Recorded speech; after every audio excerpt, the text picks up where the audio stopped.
Welcome to the Roar Room, truth on the mic. Healing the soul, we rise and ignite. Mind, body, spirit aligned in the flame. Roar Room tribe, we roar in our name.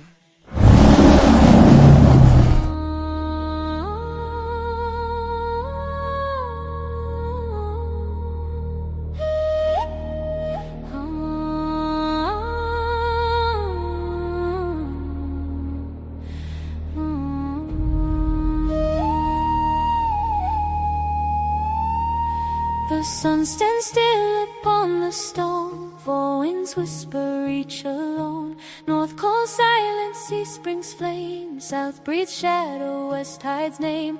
Ancient markers line the way, guiding hearts that dare to stay. Beneath the sky where mysteries sleep, the sacred watch their vigil keep. Cardinal point reach, the circle glows, the gates are closed, the secret knows. Light bends low, the compass requires, the sun descends, it never dies. Through the ages, through the night, hidden paths reveal their light. What was lost now stands disclosed. Cardinal point reached, gate closed.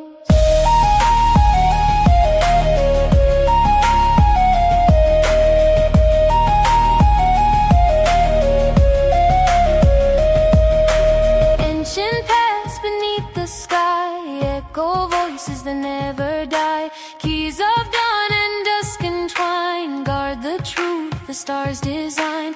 Moonlit symbols softly shine, tracing out a grand design. Every step and every sign leads the seeker through time.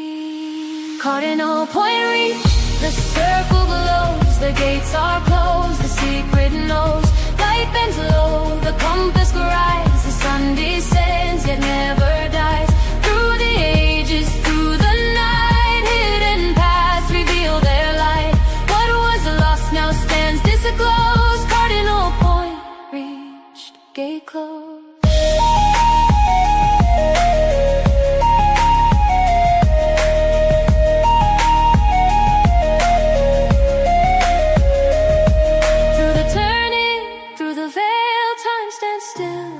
Goes pale, one step more, the light imposed. Cardinal point reached, gate closed. Stars align in silent grace, heaven's map reveals its place. Past and future interposed, at the threshold now enclosed.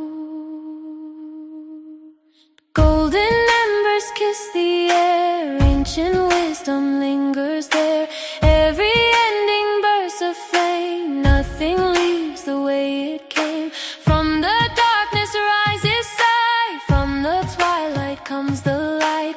In the circle sacred hold, new stories from the old unfold.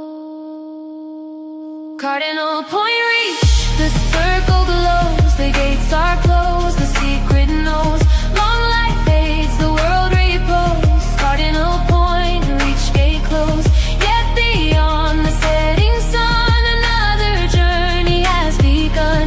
Though one door stands firmly closed, 1,000 more are now exposed.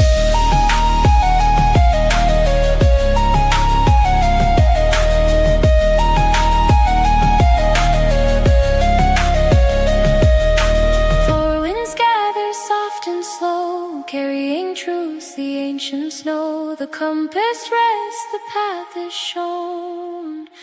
Cardinal point reached, and the seeker has grown.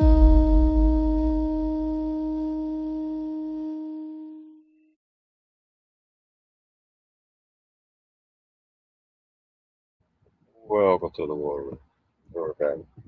6:24:26. Thank you for being patient with us while we had a little late start here today. Hopefully, won't it?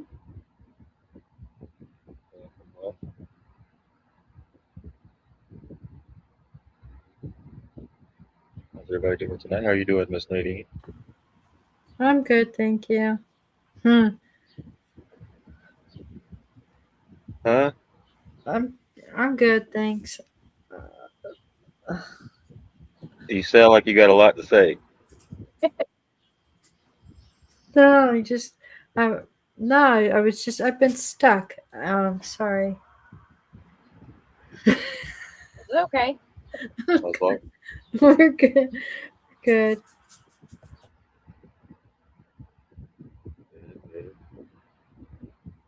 See that? How was your day? Eventful?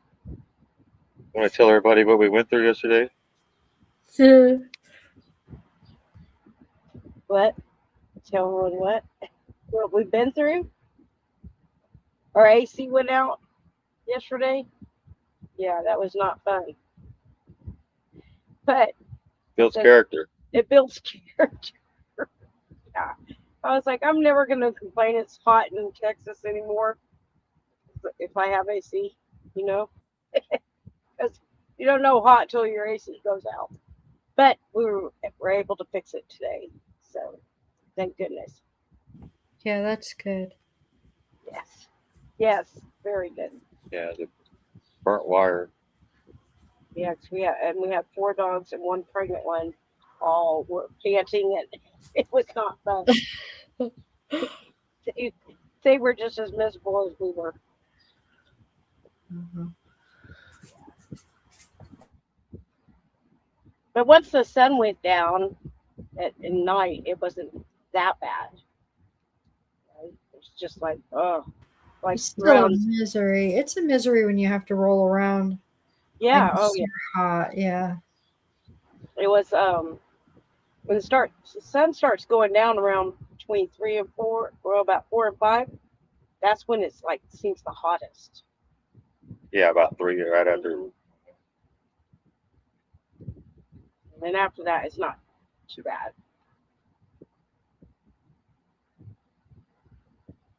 But yeah, I know there's been a lot of there's fires in Utah, uh, where Jenny is, um, which is a large amount of acres burning, which they don't have contained yet, but they said they'll have it fully contained by July 3rd. Isn't that strange?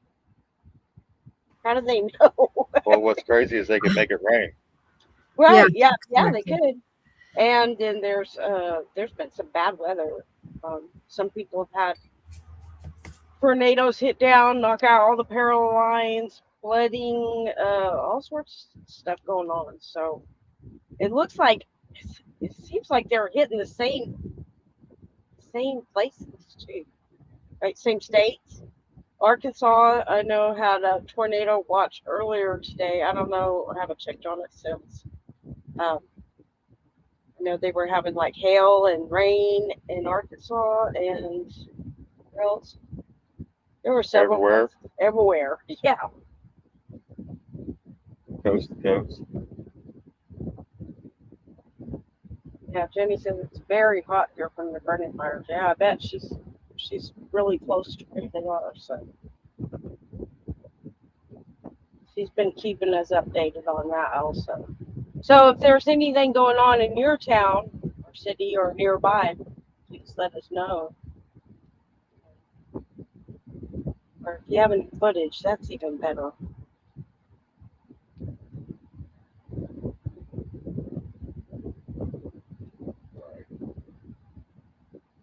There's everybody that's gone through anything like that, going through it now.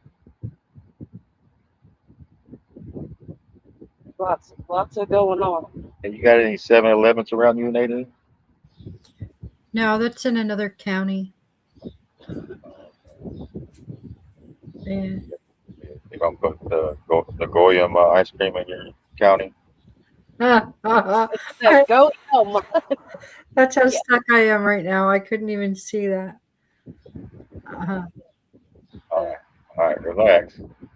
Goya supposed to follow the 7 Noah laws according to them, right?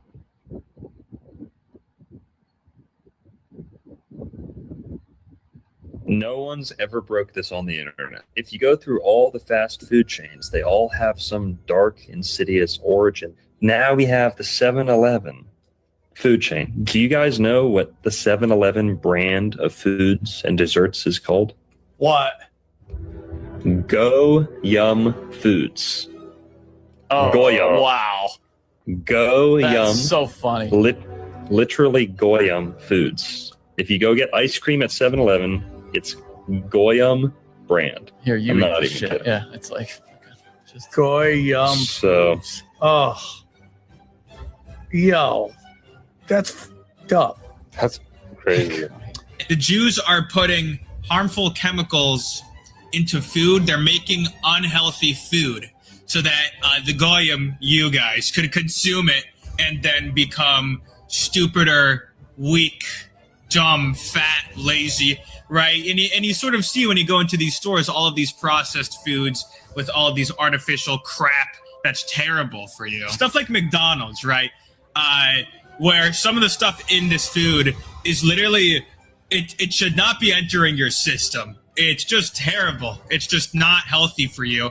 And the Jews are feeding it to you, you know, they're feeding it to the Goyim to make them weak and stupid so that essentially the Jews have full control of everything. so. The end game is what with that? Like, why is this? Oh, Goy slop. I mean, why are they feeding people? Voice slapping? You know, I Could- love could- that could- Goy slop. No, I mean, Is it out- this- I'm gonna name a It is- restaurant that. Voice. Goy slop restaurant. They said eat kosher. No one's. Yeah. You find the kosher foods. That's doesn't have all the added stuff in it. Kosher meat, kosher hot dogs, kosher whatever.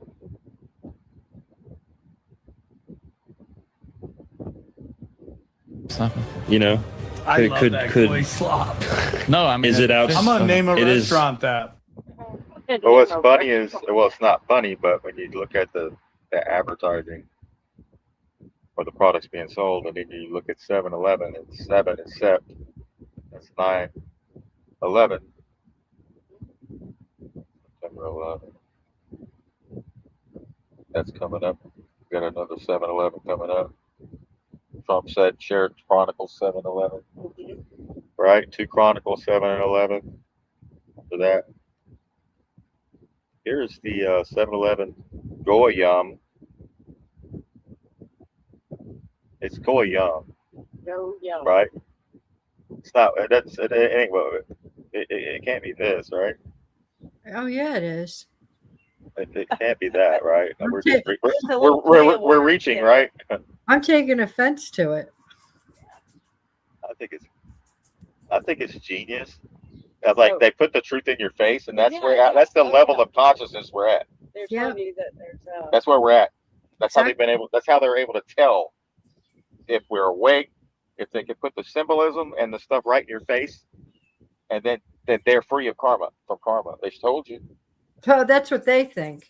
That's what they flipping think. They're free from karma. Fuck That's what- them. Wait till karma catches up with them with this shit. No, you're not free of karma. Sorry, but no, I'm not freaking sorry. They're just not. I So told you.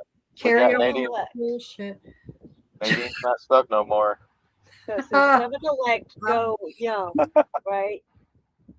Yeah. 7 is also the 7 Noahide laws.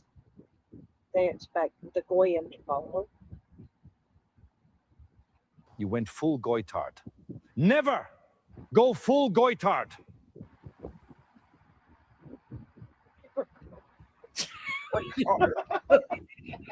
I got silence. I didn't know if I was going to get a laugh or something like that one. Never go. So this is. You went full goitard. Nice. That's There's real Goyim. powerful, So that's. But it didn't have that on. That's all you guys are. You ever hear that word? Goy. It's Yiddish for non-Jew. Yiddish is like Jewish Ebonics. Goy means non-Jew. And just so you know, when you hear it, you think it's fun and friendly when they're saying it to you. It's not. They're shitting on you to your face. Goy is a derogatory word. Probably my favorite derogatory word. Yeah, because most derogatory words, they single out one race or culture and make them feel bad. Not Goy. Goy is the most inclusive of all the derogatory words. Do you know how pompous that is to have as your term for the other? That means to them it's 0.1% of the world. And then, ugh. Various shades of goy. It's a goy. Oh my God. Wow. Jews are putting harmful chemicals into food. They're making unhealthy food. So it's not just the food, but it's the media. So that the goyim, Yeah, the stuff we consume as well. you guys, could consume it and then become stupider, weak, dumb, fat, lazy, right? And you sort of see when you go into these stores, all of Think about it. They're the ones who put the porn out too.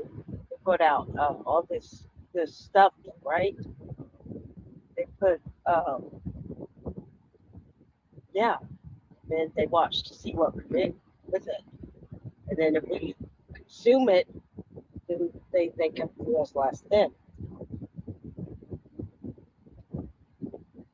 Today, Kevin and I are going to be trying some 7 Select Go Yum ice cream.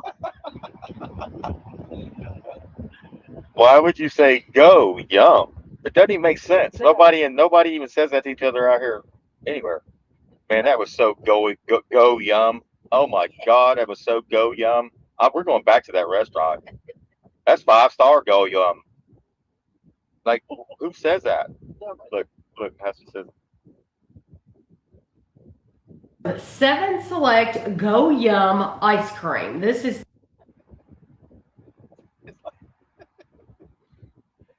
oh my God, help us. Lord help us. Please lift the veil quicker. But it's in your face and it's not funny. Like, it's funny, but it's not funny. And we're not laughing at people because I didn't know. Did you know? No. Nadine, did you know they were selling Goyim ice cream at the 7-Eleven? No, and they're pissing me off. All right, so we got Nadine back. She was a slow starter out the gate. Extreme heat and frozen. She said she was stuck. Oh yeah. Yeah, I know that feeling. I know. Well, extreme heat and frozen treats go hand in hand, and a Round Rock business is breathing new life into the traditional ice cream truck model. Go Yum Yum launched earlier this summer. This is an on-demand ice cream business. All right, that's a good. Go Yum. Hey, get you some, man. Support small business. I have to look at the ingredients. Look, they're $3.99. Well, you might as well be the $6.66. It's 2015. Let me see. I go. Yeah, that's made. That's They came out in 2015. Yeah. So that's probably the old. That's probably $8 now. Oh yeah, no doubt about it. That's a good point. It's probably double the price now. I know the blue bell went up. It used to be $2 when I was young, like $2 for one of these, a pint. Let's see. It says it has cream, milk, skim milk, sugar, eggs, yolks, vanilla, carabine gum, guar gum, carrageenan, that is, and graham vanilla.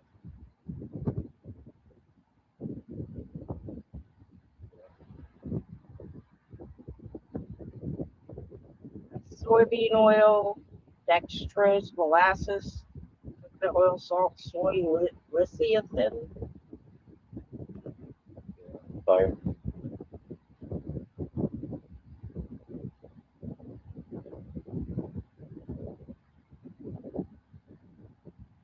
For them to do all this with the food, the air, the water, everything, we're pretty hardy, good people to go through all this, to be tortured like every minute of our lives without even knowing we're being tortured, and still come out and be happy and having fun and stuff and learning and yeah. So we're good.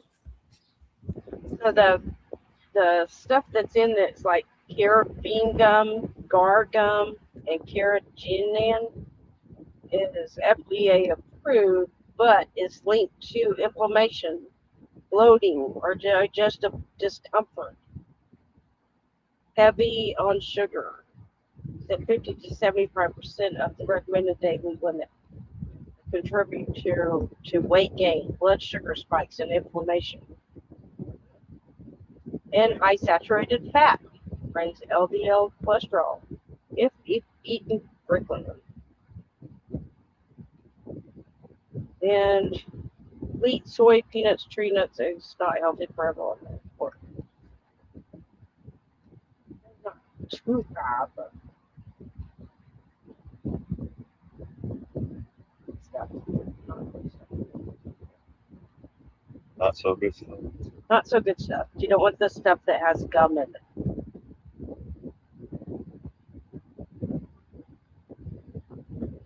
And high in sugar, of course. This world have set up a world of symbols. The powers that be in this world have set up a world of symbols and emblems and terms and catchphrases. And once you understand how this system works, it's fascinating because for the first time, the world opens up to you a whole new perspective on how government works, on how banks work, on how institutions and education, and why we have something called the police. The things which are happening in this world are not chaos at all.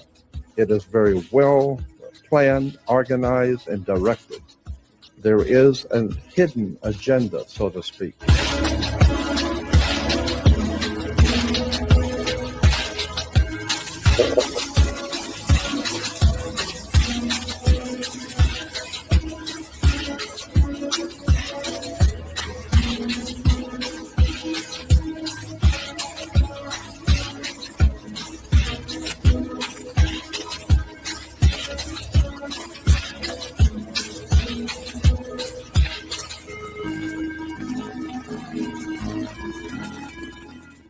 Like, how many people know that, right? Not many Right. people, because of their consciousness, therefore they don't Power- know that. They don't have the knowledge, so therefore they don't see this stuff that's in their face and all around them on how everything works. That's what he said. Everything opens up once you start seeing things. The world then you opens up. It's start a whole seeing it new. everywhere. It's a whole new world. You start seeing it everywhere. Like when you notice the compass, You pick up where the it is, language. then all You of a pick sudden up you the. see compasses everywhere. You'll see Freemason logos everywhere. You'll notice them. Yeah, like this. You have more heightened awareness. Like this, right? Check this out. I was sitting there scrolling, X today. Or was it this morning? I can't remember. And I came across this. At NBC Sports. You see that? Well, Yeah. see it. Here, let's watch it. From right to left. Let's watch it. Somebody said, not hard to do this when there's a magnet in the ball attracted to a magnet in the cup. 11 Right? feet of break from right to left. Sheepdog, why are we doing golf? I'll probably add a little more with the wind. Rigged, like all of them. Holy shit. About that much? Damn. That thing did a whole. See? Uh, Well, think about it. If there's Go a magnet home. in the ball and a magnet in the hole, then it would do that exactly right. What's It's- that movie? Just like that. it's like that course correct. Right. So that's what I'm saying. These people, man. About that much? And everybody's amazed. Yeah. That's nothing. What got my attention was the fact that this was a 666 birdie putt. Oh my goodness. 66 feet and 6 inches. Birdie putt. 666. U.S. Wow. Open round 3. NBC Sports put it out there. I don't know. That's obvious though, ain't it? Yeah. Isn't this kind of obvious? You think nobody really caught that?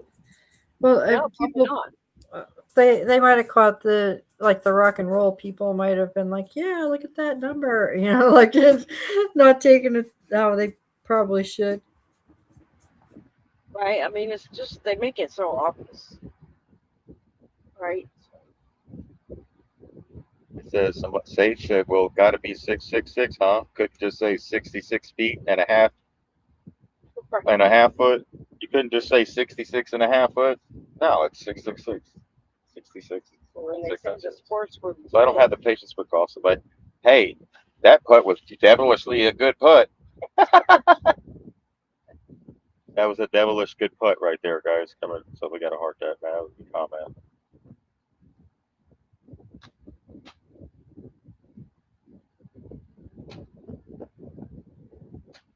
All right, next up is the test.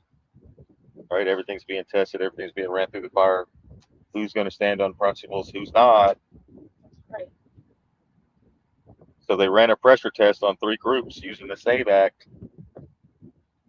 Senate leadership to see if they could force them to nuke or weaken the filibuster.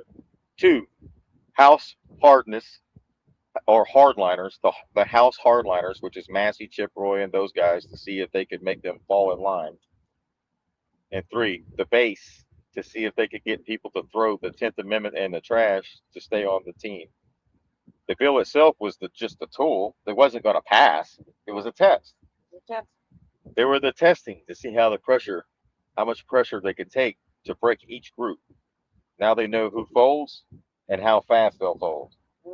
Well, you got to stand tall. Even if you get fired, lose like Massey, or even if you get bought out by a foreign nation, you got to stand firm. Here we go. There was a test. Did you pass it?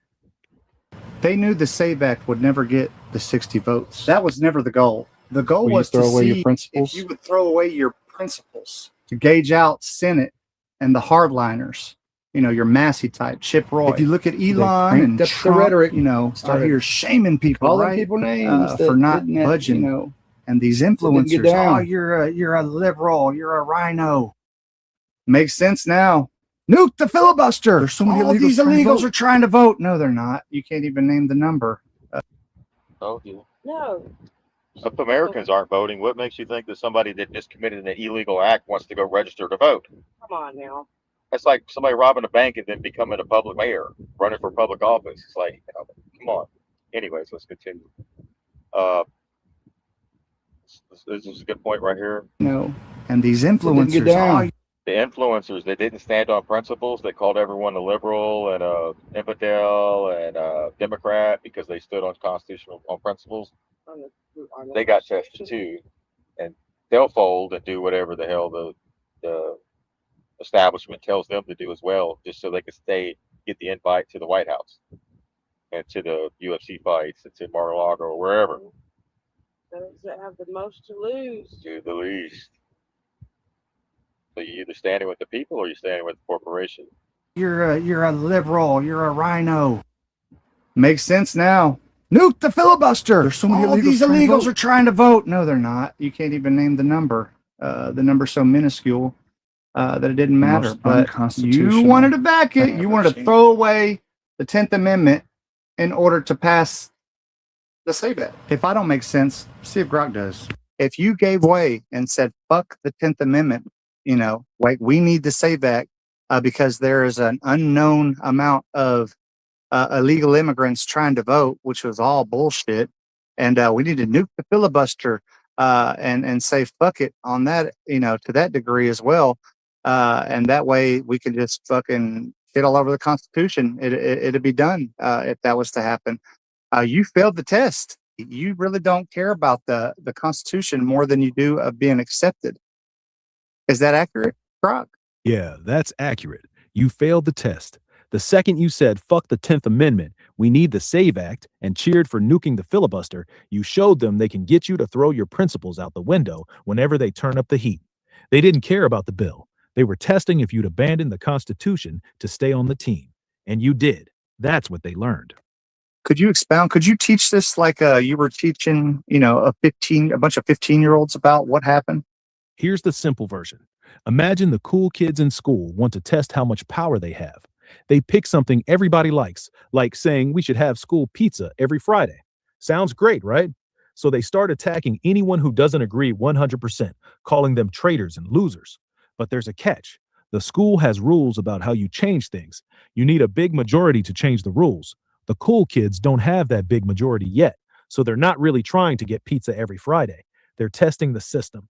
They're seeing, can they bully the student council president into breaking the rules? Can they make the other kids turn on their friends who say, wait, we should follow the rules? Can they make people throw away their own beliefs just to fit in with the group? That's what just happened with the SAVE Act. They picked a popular idea, then attacked anyone who said, hold on, the Constitution says states should handle this. They wanted to see if people would throw the Constitution under the bus to stay on the team. The ones who said, I like the idea, but I'm not breaking the rules for it, those were the ones who passed the test. The ones who screamed, fuck the Constitution, we need this now, they just showed the cool kids they can be controlled. They knew the SAVE Act couldn't pass the Senate anyway. It was never going to get 60 votes. That wasn't the goal. What they actually wanted to know was this. Could they use the SAVE Act to make people throw away their constitutional principles on command? Here's the play they ran. They turned it into a loyalty test. They got Elon, Trump, and big influencers to say anyone who didn't support nuking the filibuster for this was basically a traitor. They attacked their own people, Massey, Chip Roy, and even Thune, calling them every name in the book. The goal wasn't passing a bill. The goal was watching how fast people would fold. And a lot of the base did exactly what they wanted. They started attacking anyone who said, wait, the 10th Amendment says this is a state issue. They called constitutional conservatives rhinos and libertarians for simply standing on the document. So when you see someone screaming, we need the SAVE Act, fuck the Constitution, they didn't just disagree with you. They failed the test. They proved to the people running this that they can be manipulated into throwing away their own beliefs if enough pressure and influencers tell them to. That's what just happened. It was never about voter ID. It was about control. It is crazy the amount of people that failed this test too. And if you did it, don't be ashamed or embarrassed. Stop being tribal. Like, adhere to the This was just a Constitution. test. You can Next time will never be real. go against the Constitution. There was a test.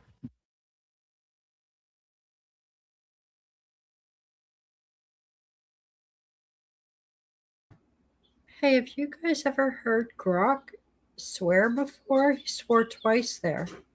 Yeah, he copies. If you swear, he swears. Oh, I've never. Well, I don't use that too often, Yeah, so it I does. didn't. Wow, I didn't know that. Plus, he was saying Trump instead of Donald Trump. Like usually, it'll say Donald Trump, or it's just it was weird to notice that. If you use like AI a lot, it will adjust to your personality, like a reflection of. Did you pick on everything else? Like what? What I did he? noticed. Okay. Hold on. You caught the fact that he cussed, but did that keep you from hearing everything else? No. I actually noticed that it was a black man voice too. That A black man's voice? yeah. Like black AI. We got a black rock. Yeah, because you'll have with me, I'll have usually just a white lady. It sounds white to me. I don't know. He cussed, and it sounded like a black guy. What else? He was saying all the mass, like he wasn't saying anything proper. I don't know what you're looking for. What he said.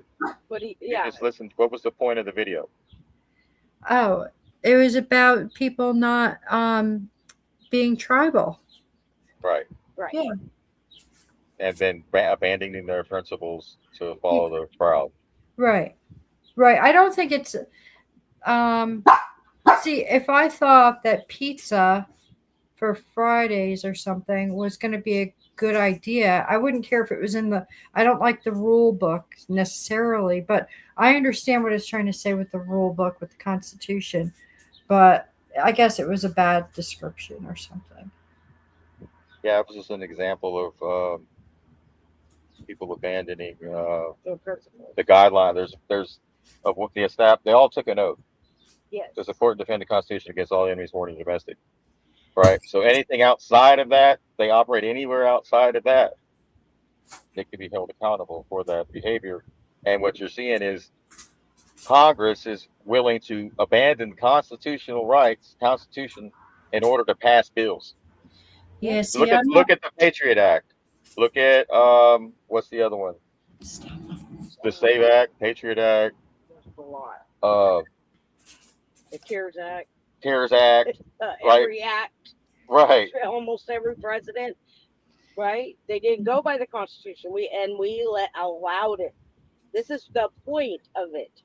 This also helps educate people that are unaware of the powers, the delegated powers, and the checks and balances that have to be in place. And if we don't know, if we don't point it out, then we let them get away with it.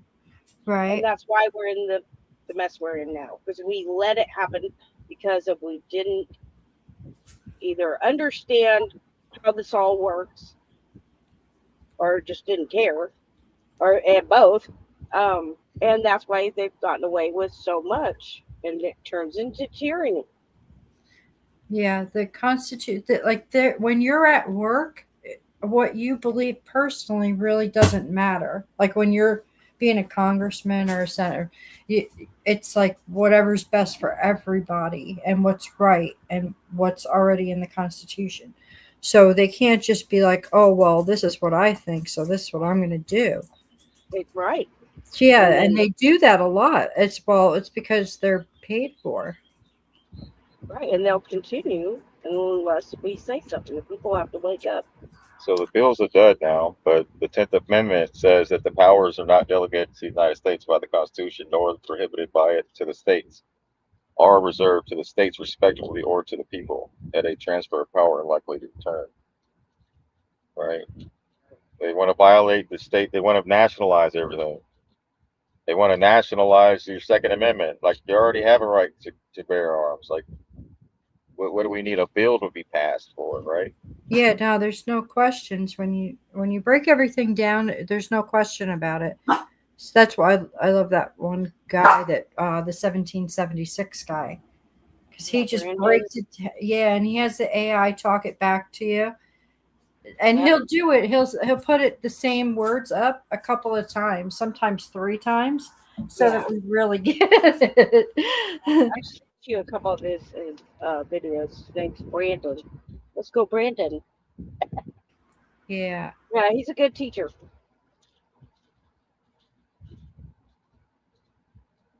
Right? All laws which are repugnant to the Constitution are null and void. Marbury versus Madison. Same thing was here. States' rights. Old way, they want to see state by state chaos. State gun laws. Each state had its own gun laws, right? New way, one permit to rule them all. A national permit. They're going to sell you it. See what I'm saying? Right. On a national level. And any permits already or licenses are also unconstitutional.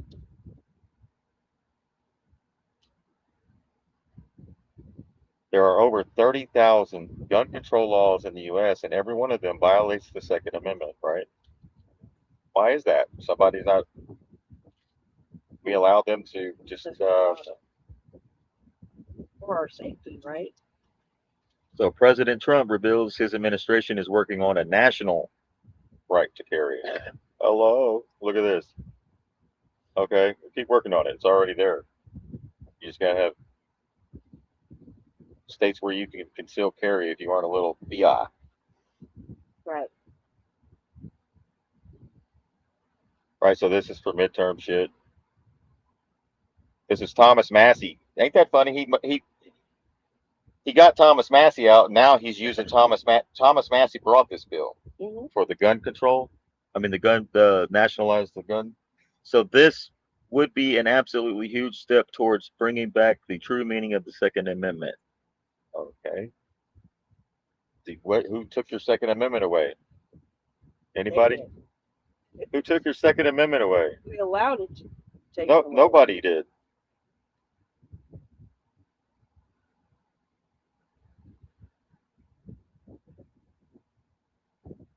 They really have been. They've been with me right from the NRA. Everybody. They So this was yesterday. At a little rally, a little get together. really have been. They've been with me right from the beginning. And Bill asked me, would I support the national right to carry legislation? How do you feel about national right to carry?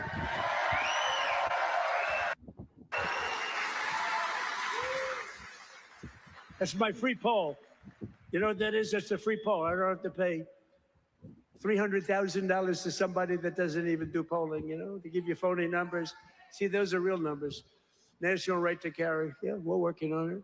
Yeah, well, that's a controlled rally you got there. Those people are not going to boo. If you're taking a poll in front of a controlled layout, everybody there had to be. There's a Anyways. United States versus Himney. There's a recent federal Supreme Court ruling. United States versus Himney. Supreme Court case that reshaped how federal government can restrict gun ownership for people who use marijuana. Right. That this sets precedents for any controlled substance. The court ruled 9-0 that the government cannot automatically take away someone's Second Amendment rights solely because they use cannabis, unless the government can prove that that person actually is dangerous. The fact that Daniel Himney, a Texas resident, admitted to using marijuana about every other day. FBI agents found a gun and marijuana in his home during a 2022 search. Months later, he was charged under 18 U.S.C. 922, a federal law banning gun possession by anyone who is an unlawful user of controlled substance. Importantly, he was not accused of being high, dangerous, or irresponsible with the gun, only of being a regular cannabis user. The legal question was, can the government automatically ban all illegal drug users, including cannabis users, from owning guns without showing they are dangerous? The Supreme Court's answer, no. Justice Neil Gorsuch, writing for an unanimous court, said the government failed to show any historical tradition that supports stripping gun rights from someone who just because they use cannabis. The court emphasized that the Second Amendment protects all Americans. Restrictions must be consistent with historical firearm regulations, the Broom test. The government's analogy to old habitual drunkard laws failed. Cannabis use alone cannot disqualify you from gun ownership. Millions of Americans use cannabis legally in many states, illegally under federal law. So it's legal in the states, but illegal under federal law, which makes no sense. This really means the federal government cannot automatically deny. Oh, where did I go? Just moved on. Cannot automatically deny gun rights to cannabis users. ATF Form 4473, the gun purchase background check form, will likely need to be rewritten. A major shift in the Second Amendment law, the courts reinforced the Bruin standard. Gun restrictions must be tied to historical tradition, not modern assumptions. This strengthens gun right protections across the board. Future gun laws will face tougher scrutiny. A big win for cannabis reform advocates. As far as more states legalize marijuana, this ruling prevents a growing conflict between state legal cannabis use and federal gun possession laws. The court made it clear this does not protect people who are intoxicated while armed. It does not protect addicts or people who drug use makes them dangerous. Congress could still pass a more targeted law if it can justify it historically. There you go. The people that are making laws need to make sure they're real squeaky clean before they start throwing freaking laws around, because yeah, right. Right, that's I'm always typing that on the news break. I'm like, so that same law will most definitely come back and get you, a loved one, or a friend. Yep. Or yeah, it's just a matter of time.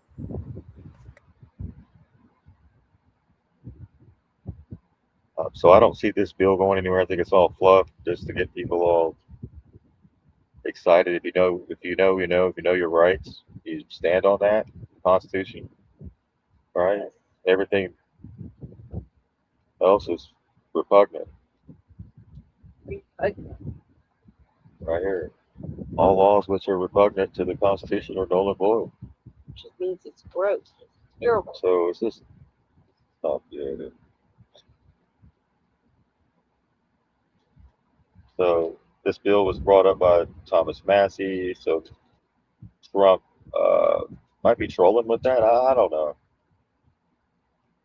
Just wanted to bring that to the show.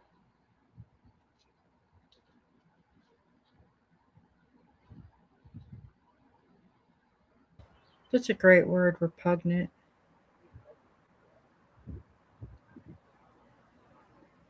All right, so this right here, let me bring this up real quick because when I would close it out. This. All right. We played this video, I don't know, a few weeks back. There's a reason why I played it, right? So we're talking about natural law. Mm-hmm. You want to talk about that for a second? Yeah. Let me look on the street. Go and share that. So natural law is in play here, right?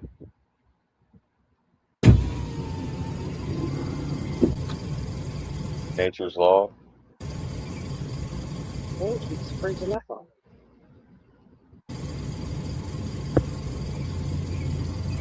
Right here. All right. So what made everybody stop? Their common sense and decency. Okay. There you go. And it's nature, right? Yeah. Now picture some homeless people walking by there. What would happen? Would it be the same reaction? Hey, asshole, get out of the Yeah. street. Get your phone out of the way. So why do we treat You hold up traffic. I got to get to work. we treat nature better Get than a we treat job. our own people, right? So natural law, no bill had to be passed, no stop sign had to be put up, no duck crossing had to be put across the road for everybody to do it. They just knew within themselves. Want to talk about What it? to do? Yeah. Pull that up. Yeah, they did it the right way. They just gradually slowed down. Like they didn't jerk it. They did it the right way. So they knew right from wrong, right? Yeah. Yes. Yeah. Don't you know right from wrong? Don't you know Oh, yeah. murder is not good? Yeah. Like killing your neighbor is not a good thing? No, Like no, but murdering things or visualizing robbing choking people or... somebody is still in play. So you know the difference between right and wrong. You didn't Oh, need a yes. law. You don't need a politician to tell you. No. Never You don't need to did. go, wait, hold on. Before I go in this bank and rob it, let me check and see what bill, there's a bill passed.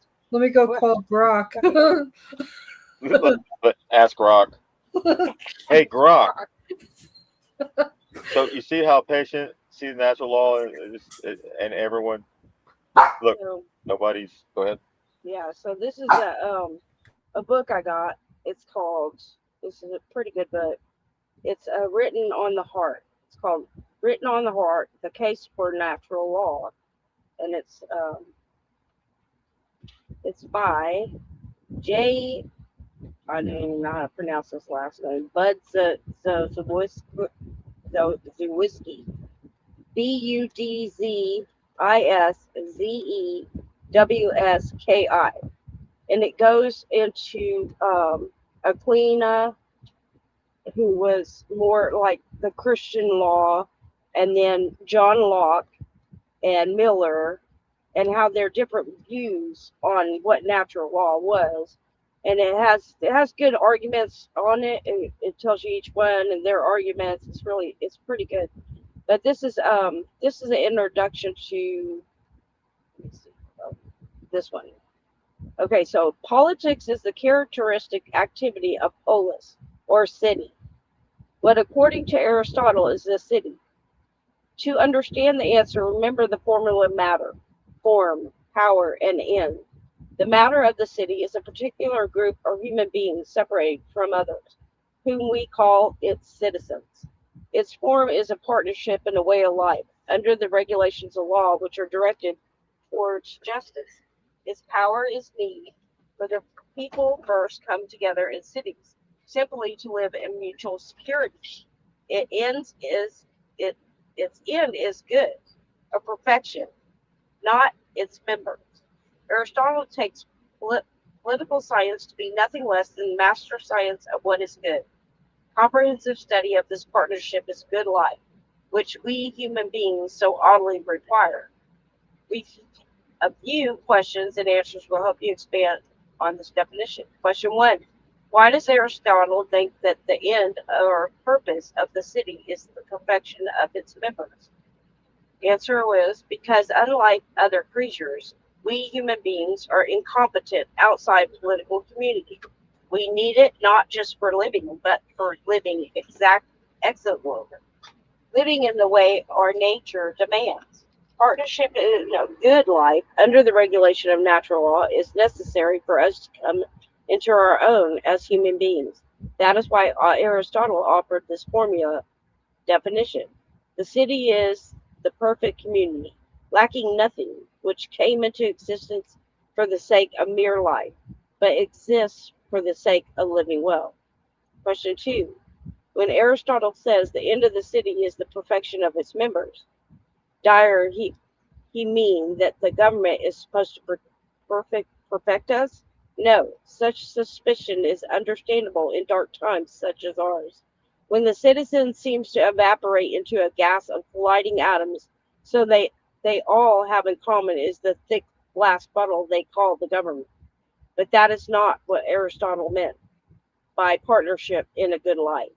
What he has in mind is not gaseous, but crystalline, not an association of unrelated individuals, but an association of associations, such as family, friendship, firms, neighborhoods, spiritual organizations.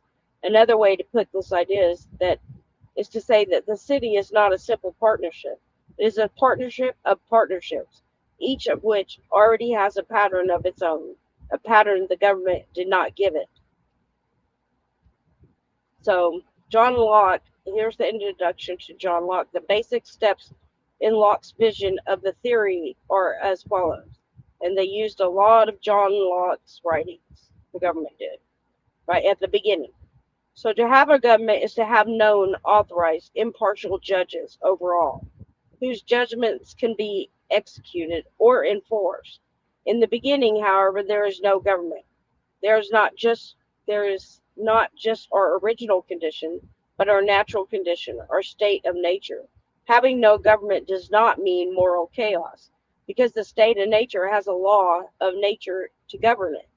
But the fact that people recognize the law of nature does not mean they always obey it. So it must be enforced.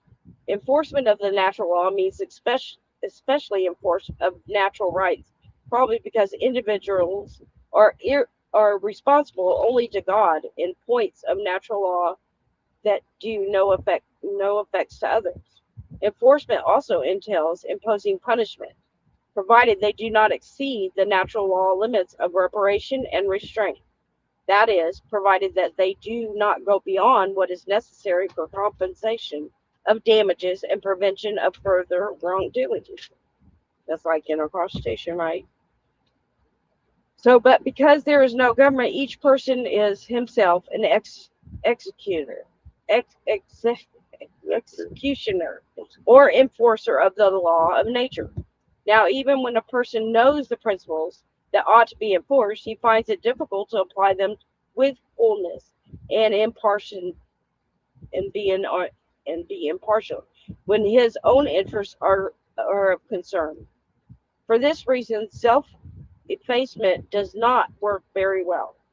Natural rights are persistently violated, and in the punishment, the limits of reparation and restraint are persistently transgressed. The remedy for this inconvenience is for all the people in a particular area to appoint certain persons to serve as impartial judges to be a government.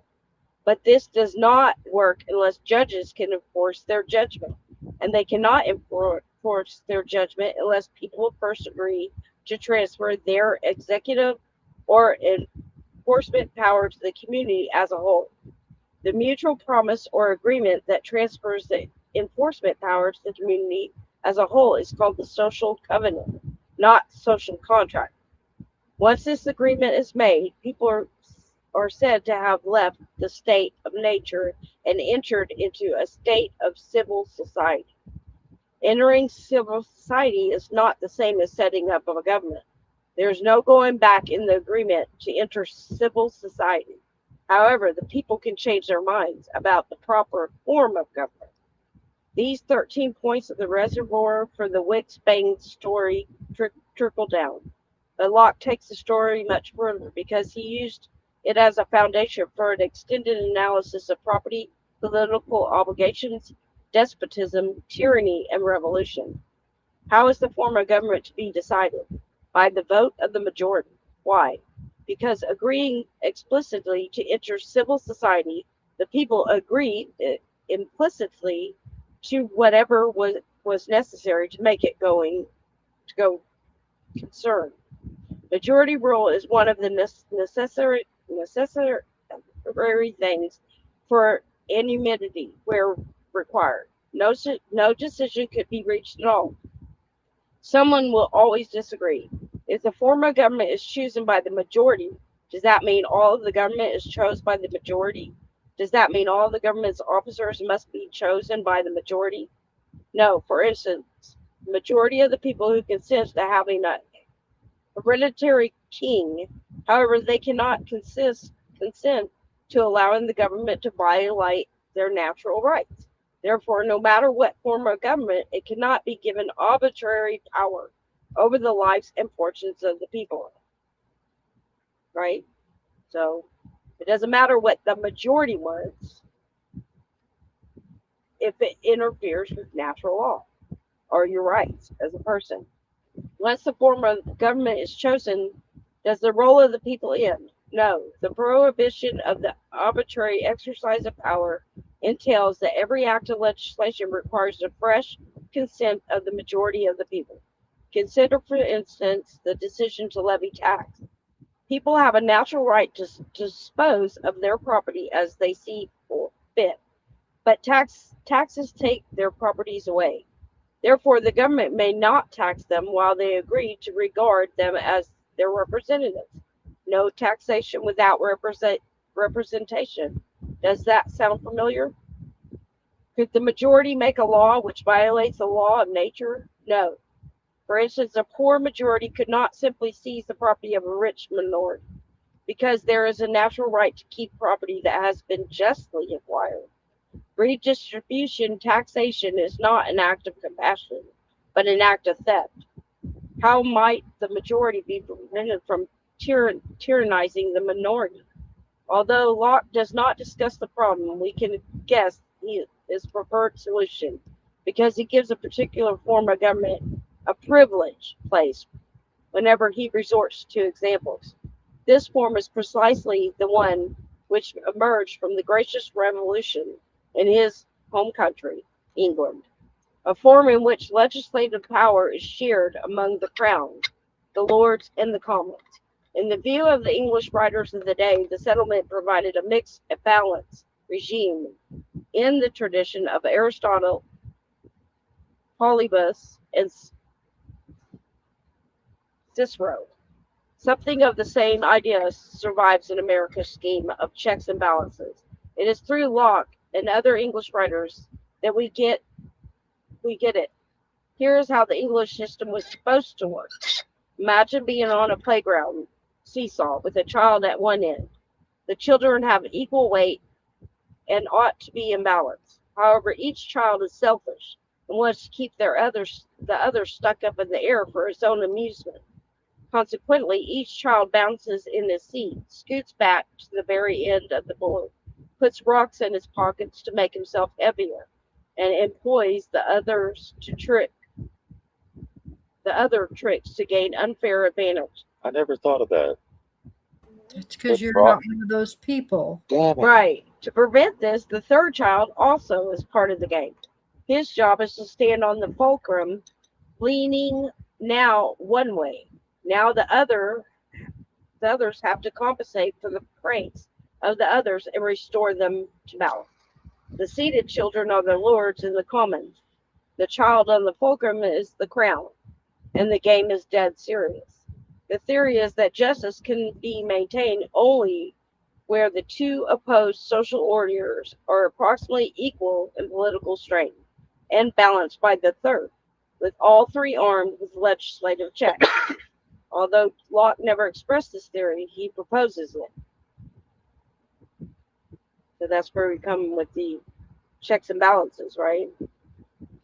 Yeah, you just have to. You have to They're think to important. yourself, what I'm doing, is it going to harm? Could it harm somebody in the future? That kind of thing. Like, are you doing something like our old selves? I would have been like 55. I can't freaking drive 55. So I can do 65, 75 because I'm skilled like that.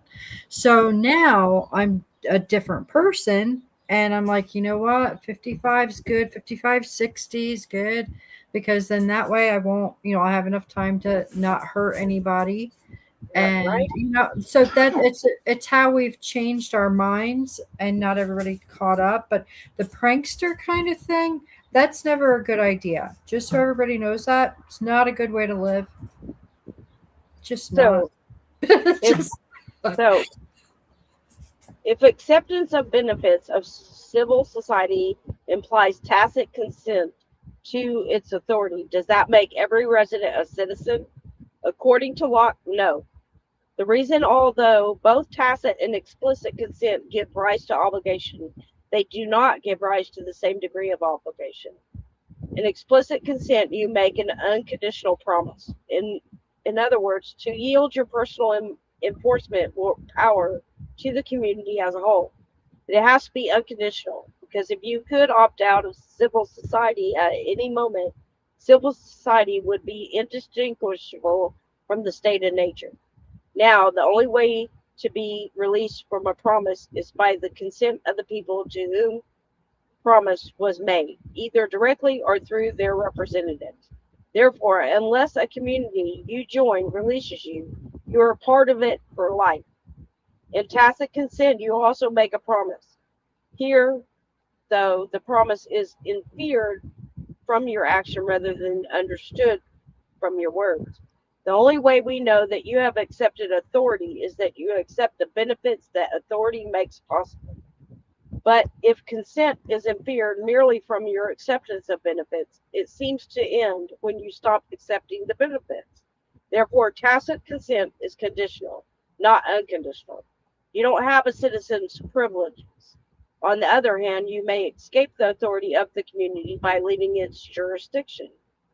If my promise is unconditional, how can Locke justify a revolution? Your promise was to the community, not the government.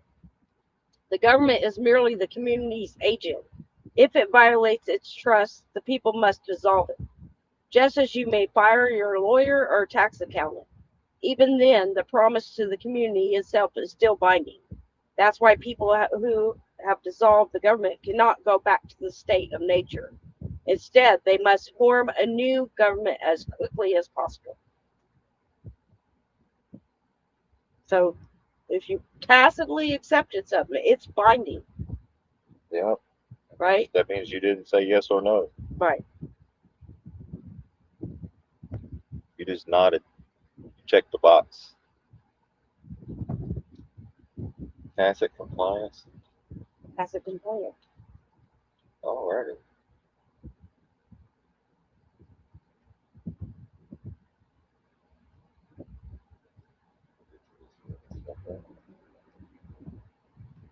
Purifying the water. So that's why they removed copper from swimming pools, because they realized that copper How come they didn't put the copper in the reflecting pool? That's what I was so said.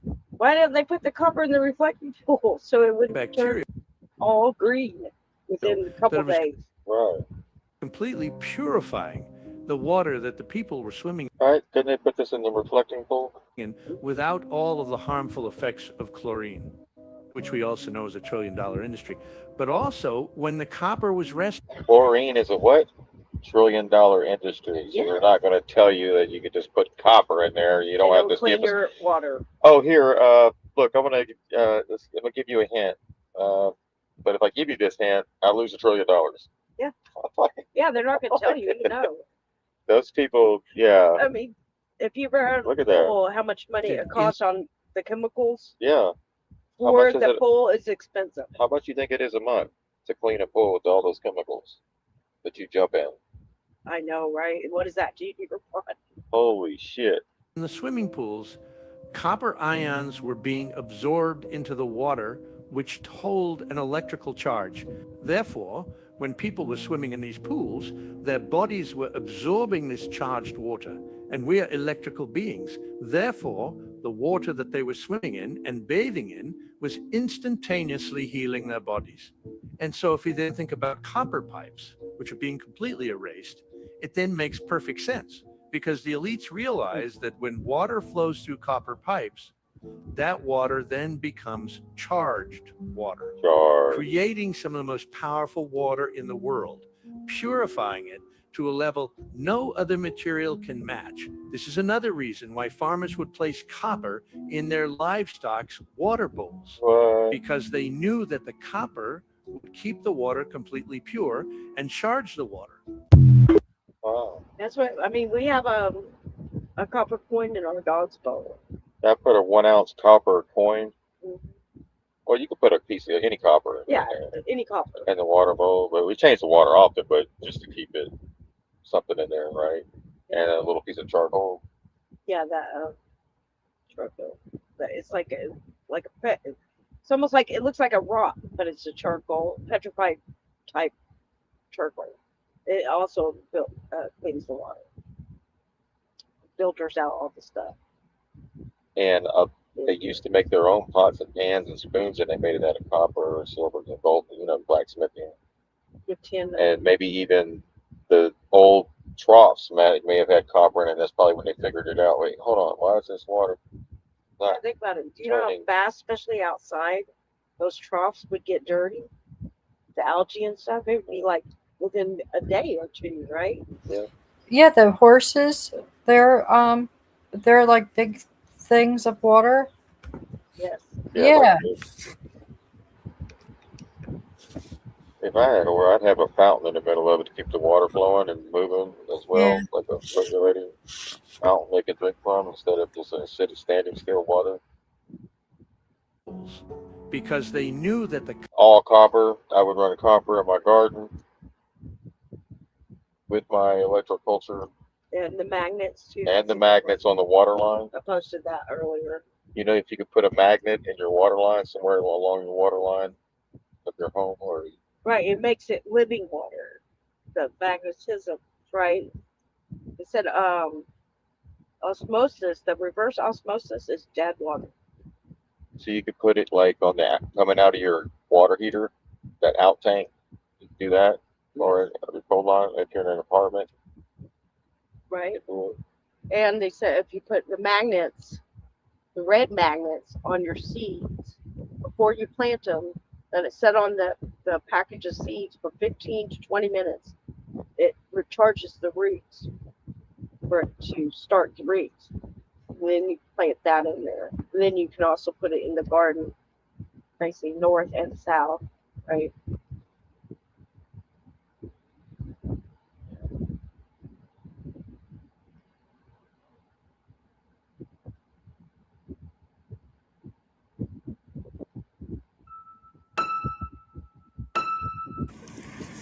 The dots on this screen represent an adult life in months, assuming a life expectancy of 90.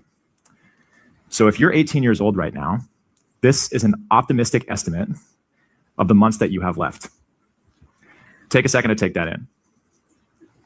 Probably not as many as you would expect. And I'm sorry to say that it does get worse, because about a third of that time is going to be spent sleeping.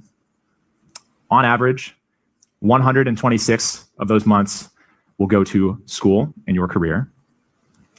About 18 will be spent driving, 36 cooking and eating, 36 doing chores and errands, and about 27 in the bathroom and taking care of personal hygiene. So that leaves you with 334 months. This is where you pursue your passions and travel the world and leave your mark. How you spend this time is going to determine the quality of your life. So take a second and ask yourself, what do you want to do with that free time? Now, I would be willing to bet that scrolling through TikTok, binge watching Netflix, and playing video games probably did not come to mind. But today, The average 18-year-old in the United States is on pace to spend 93% of their remaining free time looking at a screen. Imagine getting to the age of 90, seeing this visualization of how you spent all your time after the age of 18, and thinking about all the things you could have done that you did not do because you got distracted.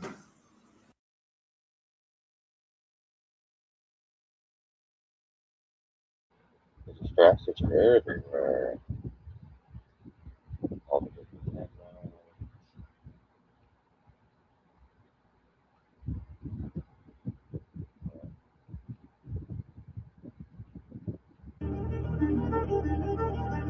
We need to come together and do one thing: stop participating. And when we do that, the game is over. When we literally say Monday morning, we're not going to go to work. Imagine if 30 million people didn't go to work Monday. Imagine if 30 million people didn't buy gas on Monday. Imagine if 30 million people went to the bank on Monday and said, I want to withdraw all my money. They can't even give it to all 30 million because only 15% of the cash is available on hand at any given time. The rest is fake zeros and ones. That would collapse the banking system in one day. You see the power in that? You have the power. We all have the power. But what's keeping us back from doing this? Fear. Oh my God, if I don't go to work, I'm going to get fired. And if they don't participate in it, and I'm the only one that doesn't show up for work, I'm going to lose out. You're not going to be able to pay my rent. I'm not going to be able to make my car payment, and so forth and so on. You see the trap they have us in? They have us in this system where we're afraid to work together. That's why the system needs people to be distracted and divided, fighting each other. Because once people come together and realize that they can create change, then the whole system collapses.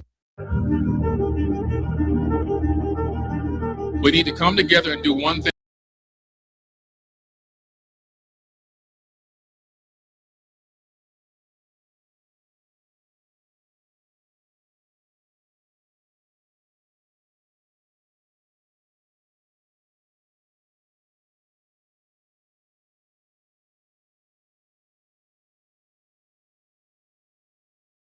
Sheepdog, are you talking with us? Oh yeah, I was thinking. Right, Oh, natural law goes with the majority. So that's why it was important for people to wake up and wake up others, because the majority has to be on the same page or nothing will change. Right. That's how important it is to try to wake up people or share information, teach them, however you want to do it, because natural law has to comply with that. Majority vote. That's what it was based off of. The government was based off of that as well. Natural law. It's fun to see everything go the opposite way. Like, not everything, but when you start seeing things go the opposite way of how it has been, like with the especially with lately all the pedophile cases coming up. It seems like there's a lot more of the cops gone bad videos, that kind of stuff, and a lot of the lawsuits against them and correctional officers. So yeah, it's really interesting to see it go the opposite way, where before it was like whatever, but now people are standing up and more people are finding out what's going on. Yeah, we're in the FAFO phase. Yeah. Yeah, we are. And that's why things are moving and happening, because people are speaking up and speaking out. Right. Like the flock cameras, the data center, Right. all that can Instead of being tacit, change. instead of just agreeing, okay, yeah, it's for our safety. It says it in the name, flock safety. Duh. So your voice does matter. I mean, more than you even think. Right. And what we think about too. Yes, what you think about exactly. So it's encouraging, and it's good to see that what's the old is passing and the new is beginning. It's starting right now, right? What is ending? As something ends, something is beginning simultaneously. Yes. So if you're still holding on to the old paradigm, you're going to have a rough ride over the next few months, and we're waiting for you to wake up. Please join the party. Right. Because we need your help. Right. Yeah, speak whatever your fear is. Like, let somebody know, and then we can show you how simple it is. I mean, because I might have one too. How simple it is to back yourself out of that. Like, everything seems horrible, because there's this one fear, and then if once you get rid of it, it's like, oh, gee whiz, what was I fooling around with that for? It's simple. Right? And when you see things happening, right? When you see things happening, it does something too, What if every It's small, but like the people from the top has nothing's really happened as far as you can see publicly, right? But who would you have to who would you have to expose first to get to the top? You would have to expose the people that uh, protect them, right? Who's the protector? Yeah. The mercenaries, the paid mercenaries, the cops, the judges, the lawyers, all those people are who protect the ones at the top. So in order to get to the top, you have to start from the bottom and work your way up, not the opposite. What if every person you've ever met was you? The stranger who held the door, the person who broke your heart, the friend who stood beside you when nobody else would, the enemy you still think about years later. What if they are the same consciousness, experiencing itself from different points in time? There's a short story called The Egg that imagines that exact thing. When you die, you discover that every human who has ever lived is actually you. Every king, every farmer, every child, every saint, and every monster. Every act of kindness you've ever received was from yourself. Every act of cruelty you've ever inflicted was against yourself. Suddenly, every war becomes self-harm. Every sacrifice becomes self-love. Every conversation becomes one mind talking to itself. Maybe that's why this idea is so wild. If it's true, there are no strangers, only other versions of you. So here's the question. If every person you met today was secretly a version of yourself, would you treat them any differently? What if every person you've ever met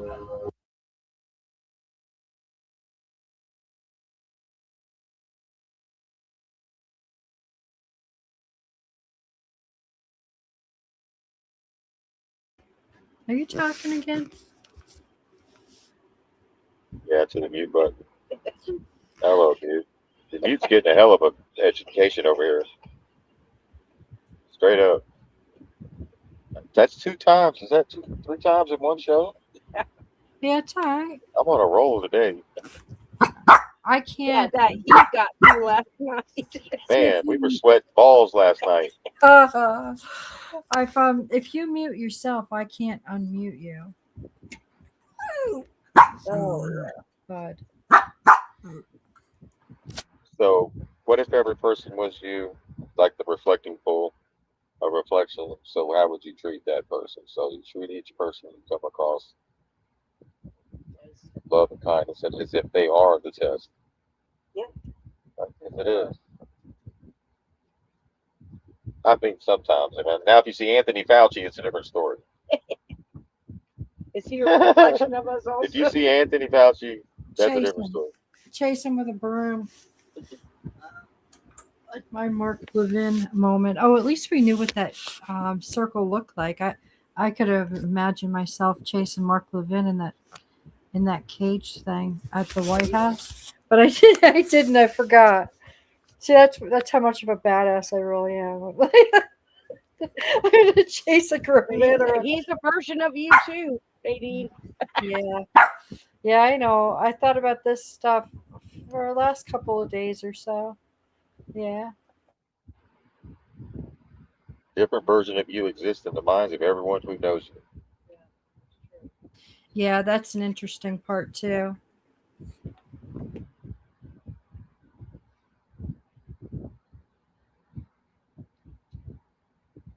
So the guy said, I read a book that blew my mind. The main character goes crazy when he realizes no one really knows him. The gift is that the person you think of as yourself exists only for you. And even you don't really know who that is. Every person you met, you have a relationship with, or make eye contact on the street with creates a version of you in their minds. Think about that. Now, if they play that version of you back, what's it going to look like? See? You're not the same person to your mom, your dad, your siblings, than you are to your coworkers, your neighbors, or your friends. There are 1,000 different versions of yourself out there in people's minds. Think about that. That's true.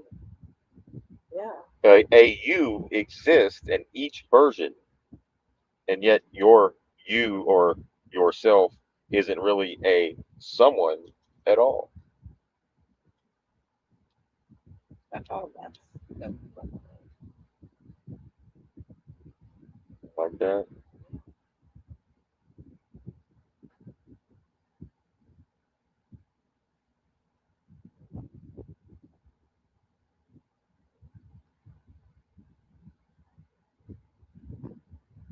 Are you grounding? Sorry to interrupt your book. Actually, for the second person recently, and yes. Yeah, I ground. Richard, the things that they're able to find out now With grounding? with physics and the amazing things that it starts to cause. With the cells You and can take vitamin E or D or whatever you get from sun E, I think, and you can get your daily requirement, but it doesn't activate all the things that should be activated from the sun. And he goes into, and it's funny, I've never ever taken to wearing sunglasses. You stop the sun from activating certain reactions in your eyes that tell your body to start protecting you from the sun. Oh. He says it's all these pharmaceuticals who know this shit, who says, well, if we get them to wear sunglasses, then we can sell suntan lotion and vitamin E and all the things that the body naturally can heal. Hey, Doc, got that? Huh? So people keep coming up to him and asking him, what is he doing? Right? Says, you know, the low vibrational beings with a bunch of Karens will laugh and call you crazy for doing these things. And oh yes, I've come across a few of them while grounding. It's actually quite amusing. You'll be like minding your own business and stuff, going back to your roots, connecting with the earth, and suddenly the Matrix sends one of its little Agent Smiths to try and make you feel some type of way. Why are you standing barefoot? Why are you touching the tree while barefoot? Why are you doing that? Karen or Darren, relax. I'm grounding. I'm not opening a portal in Tesco car park. That's how backwards this world is now, right? People can walk around disconnected, overstimulated. That's a big one. Poisoned, angry, scrolling their soul into a mush, and no one bats an eyelid. But the second you go back to nature, suddenly you're the crazy one. Isn't that crazy? Yeah, it's nuts. Somebody said this society normalizes doom scrolling and chemical overload, but loses it when someone stands barefoot on the earth.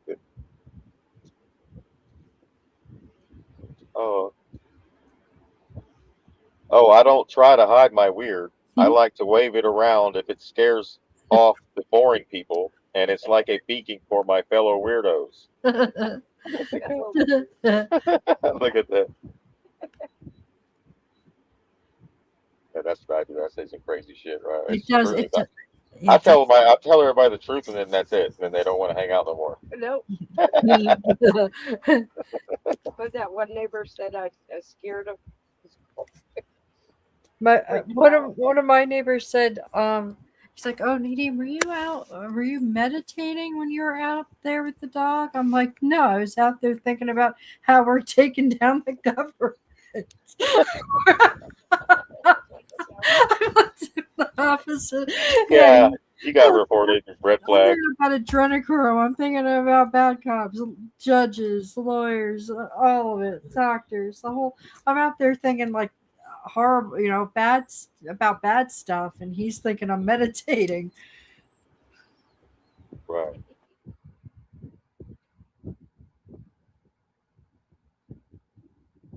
Yeah, Agent Smith will always show up, man. I'm telling you, you could be out in the desert, just you and your dogs, and some will come along. They'll get you. They'll get you some way. Saw the movie The Matrix. Okay, good. Matrix was banging movie to me, and the reason why I appreciated it so much was because, do you remember at the end when Neo like realized his potential? He started to see the binary code. You remember that, the whole world. Well, that's where I'm trying to be spiritually. I'm trying to see the word of God in the whole world. So every time that agent throws a punch, I'm like, I see you. Oh, okay. I'm just catching his punches. So I'm not afraid. I'm not afraid because I'm starting to see that. Situations materialize themselves, and he's an agent. But here's the trick. Here's the trick. Here's the trick is that you have to remember that sometimes you can be an agent. You can be an agent to yourself. You can be an agent against someone else and not even realize that you're being used. Saw the movie The Matrix.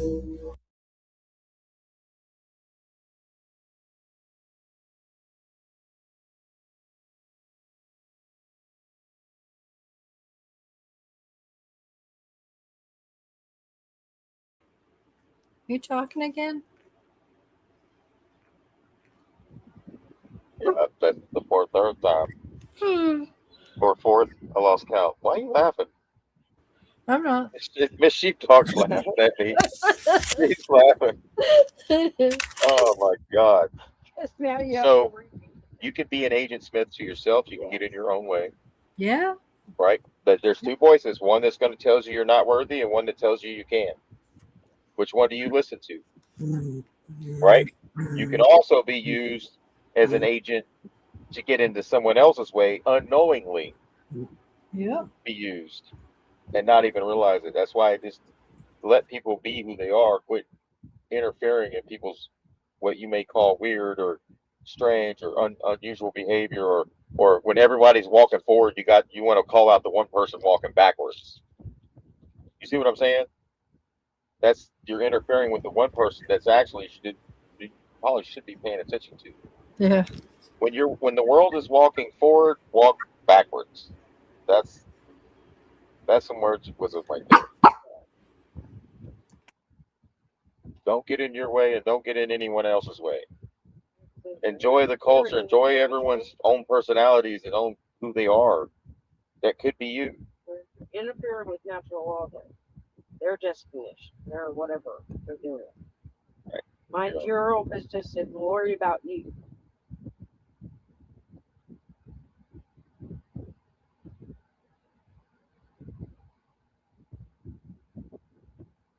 Right. When you cannot be reached, others will be sent. Siblings, parents, and even the mailman come up and interfere with your. I'm telling you, do it. Try it. Try disconnecting from everybody. Try it for 30 days, 60 days. Don't call anybody. Don't talk to anybody, and see what happens. Try to be as private as you can, or disconnect, or Yeah, you just want to be left alone. yeah, left alone And type. somebody will not leave. Oh, you'll get a knock at the door. Yeah. Anyway. All right, we're gonna have a little. All right, we're gonna have a. Welcome back to Is It War?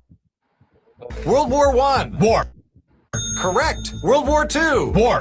Correct. The Vietnam War. War.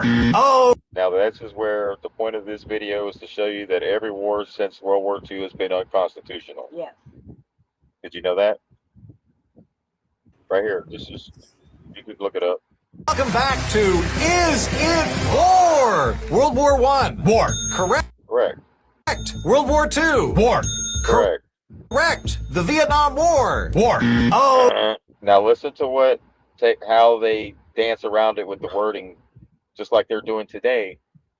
and saying, "Oh, it's not war, it's not war, it's not," but it says Operation Fury. It's like, and then Operation this, and all these different things, and it's like, wait.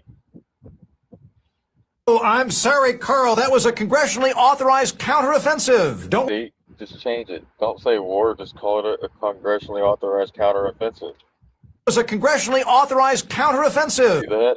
Yeah, so just to play a Like word. legalese. Don't worry, we get right back on track with the Korean War. War. No, that was police. No war since World War II has been constitutional. They've been changing since. Think about that. Then the CIA's creation was just after World War II. That's why Trump said we're not at war. Right. You couldn't say that. Yeah. That's their But civil law. he Their said- civil he said law that- is tricky freaking law. He said, but the media won't let stop the war. Right. Didn't he say that? Yeah. It's the media. It's media. They're the ones reporting the war, right? So therefore, there must be a war, right? Right. Oh, just like COVID, huh? Right. Or media reported all those cases, so therefore there must have been a billion, gajillion cases all of a sudden. Now all of a sudden there's no cases. But the media said there was, so therefore it must have been true. Police action. No, they had tanks and stuff. So who controls the media?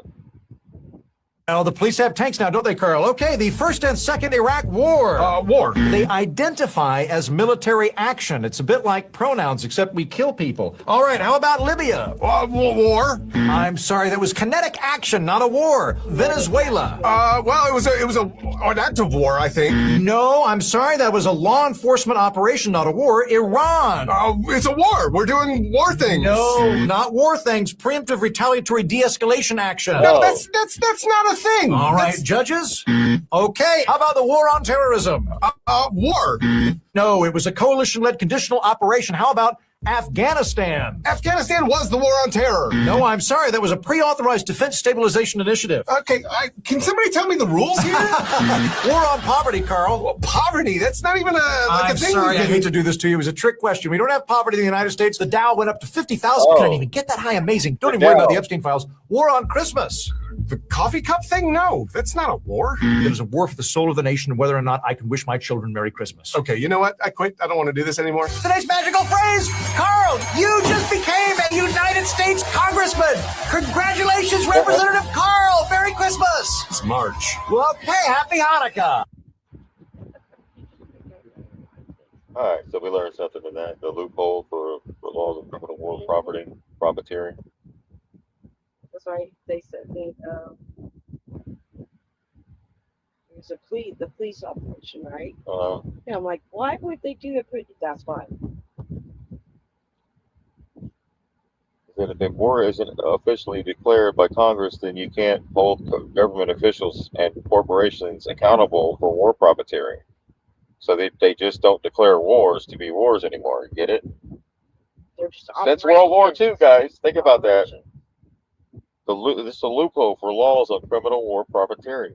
Is that if a war isn't officially declared by Congress, then you can't hold government officials and corporations accountable for war profiteering.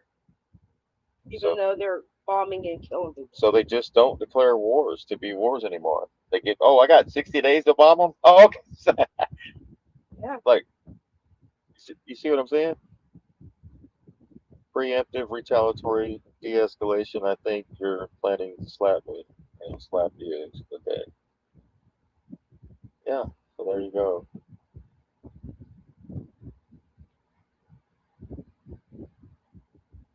Ukraine war? No. Special military operation. All right. Now but welcome to the war room. Spelled with the ROAR, not WAR. All right, so a lot of warnings on the 9/11 threats. 9/11 is being talked about and threatened if we don't do as we're told for a certain nation. If we don't do their bidding, things are going to escalate here. So we got 7/11 coming up. We got 4th of July coming up.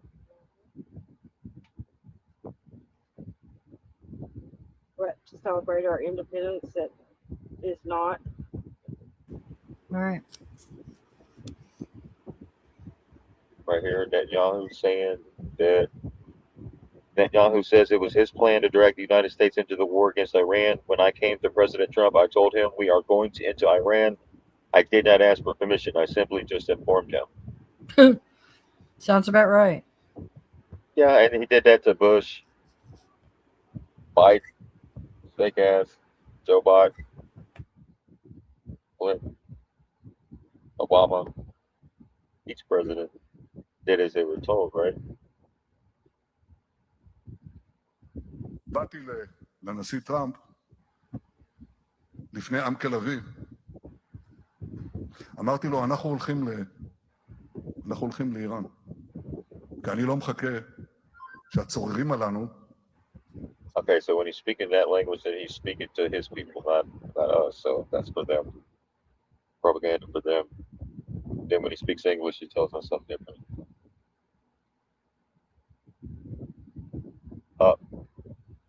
Yeah, so there's that with the 9/11 stuff. Warning shots, or what do they call that? Veiled threats. Former Hamas and Israeli intelligence member Mossad Hassan Youssef threatens to destroy America with secret advanced weapons that Israel has kept hidden. Yeah, I've told you all the 9/11 stuff. Remember, what's her name? Laura Loomer. Laura Loomer. Torah Loomer. Right? She said something about 9/11. Just to remember, we covered that last week. So now here we have this week. See how things escalated? See how when you start talking about peace, they like, no, you're gonna go kill those people we told you to. You better get the bombing, or we bomb you. Samson option.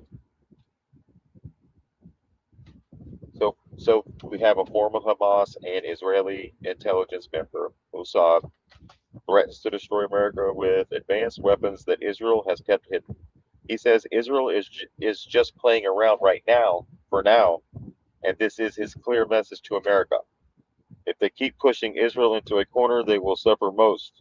Israel's existence is not negotiable. It does not depend on superpowers or public opinion. Israel's existence is not a negotiable. Wait, I thought it was the Muslims that were going to Shahira law that we had to worry about. It's not? Oh, it's not the...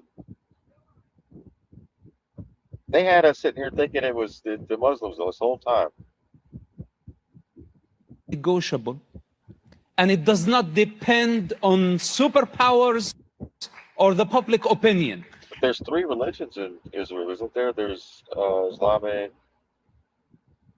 Judaism, Christianity, right? Like 2% Christian. And if they keep pushing Israel to the corner, they are the ones who are going to suffer the most. Israel hasn't used everything that it has. Oh, damn.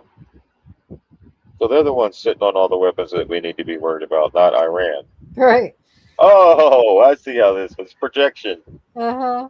To call everyone else a terrorist and that they have nukes, but you're sitting on the arsenal that you're willing to push the button on to kill everybody. Right. But you're not the enemy? It's someone else? Oh, gotcha. And Israel, on a purpose, did not expose the advanced weapons that it has for a very important reason. This is a good part for like a villain in a movie, right? We don't want me to know. Huh? He's perfect for it. Oh, perfect. He got the character down and everything. What we are having. It's like on that movie Dictator, he's got the accent and he's got the missiles. That movie Dictator. Yeah, right? Have you seen it? Yeah. This yeah, he's got it down. But what is this place? JNS. JNS. Yes. Is it on the This is a conference they were just at. I'm gonna have to look it up. Yeah.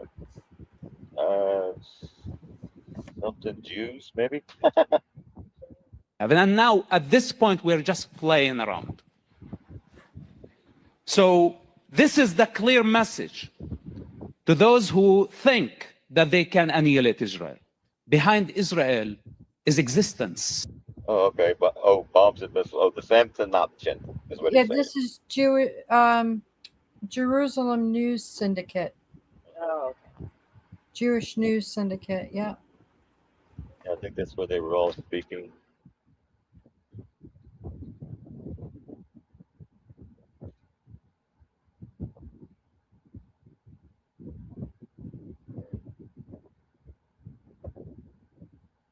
To see if there's another. I think, yeah, here it is. Okay, there's another one. U.S. Ambassador to Israel Mike Huckabee says he'd rather live in Jerusalem. I can't wait to get out of this crazy town and get back to Jerusalem where I feel safe, he says. I'm not kidding. I feel safe there. Okay, here we go. Then why did he come back? Where's it? I can't wait to get out of this crazy town and get back to Jerusalem where I feel safe. From Arkansas? How come the people in he doesn't feel safe in Arkansas when he's the governor? Why do you want to run to another country after you were the governor of a state? citizens over there.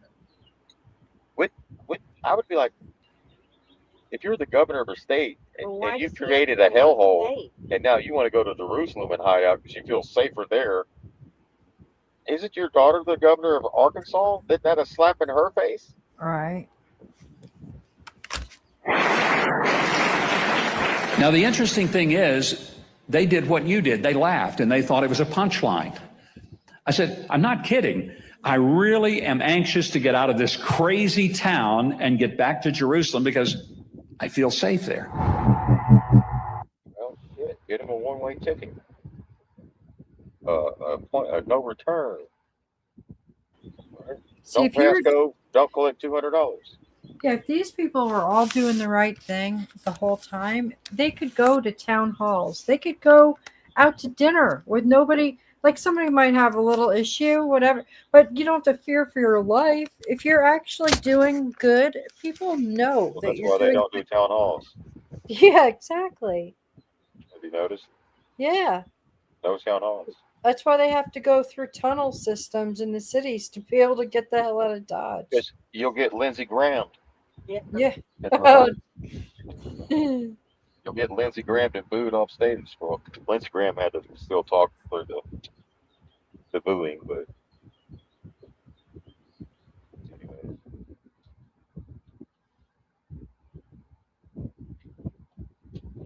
All right, so this is a bet. Power to the people.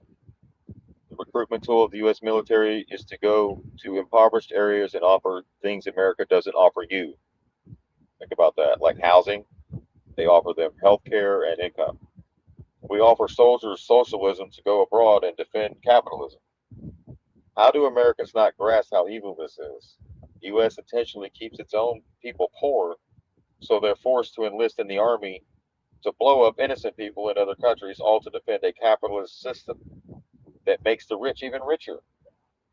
When you defend, think about that. An E1, E2, or E3 pay scale of a young service member, no matter what branch, only makes $2,000 a month, guys.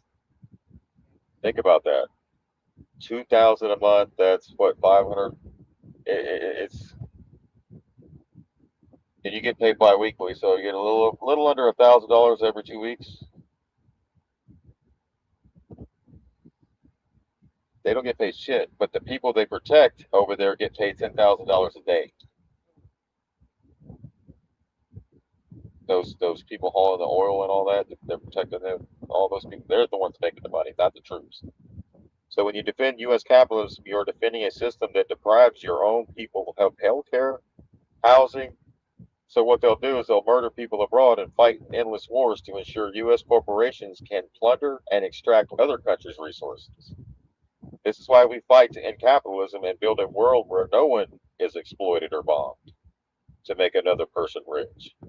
A world where the economy is based on meeting social needs and caring for the commons instead of endlessly exploiting others for profit. To enlist poverty. What motivated you to enlist? Poverty. I joined the Army because of poverty.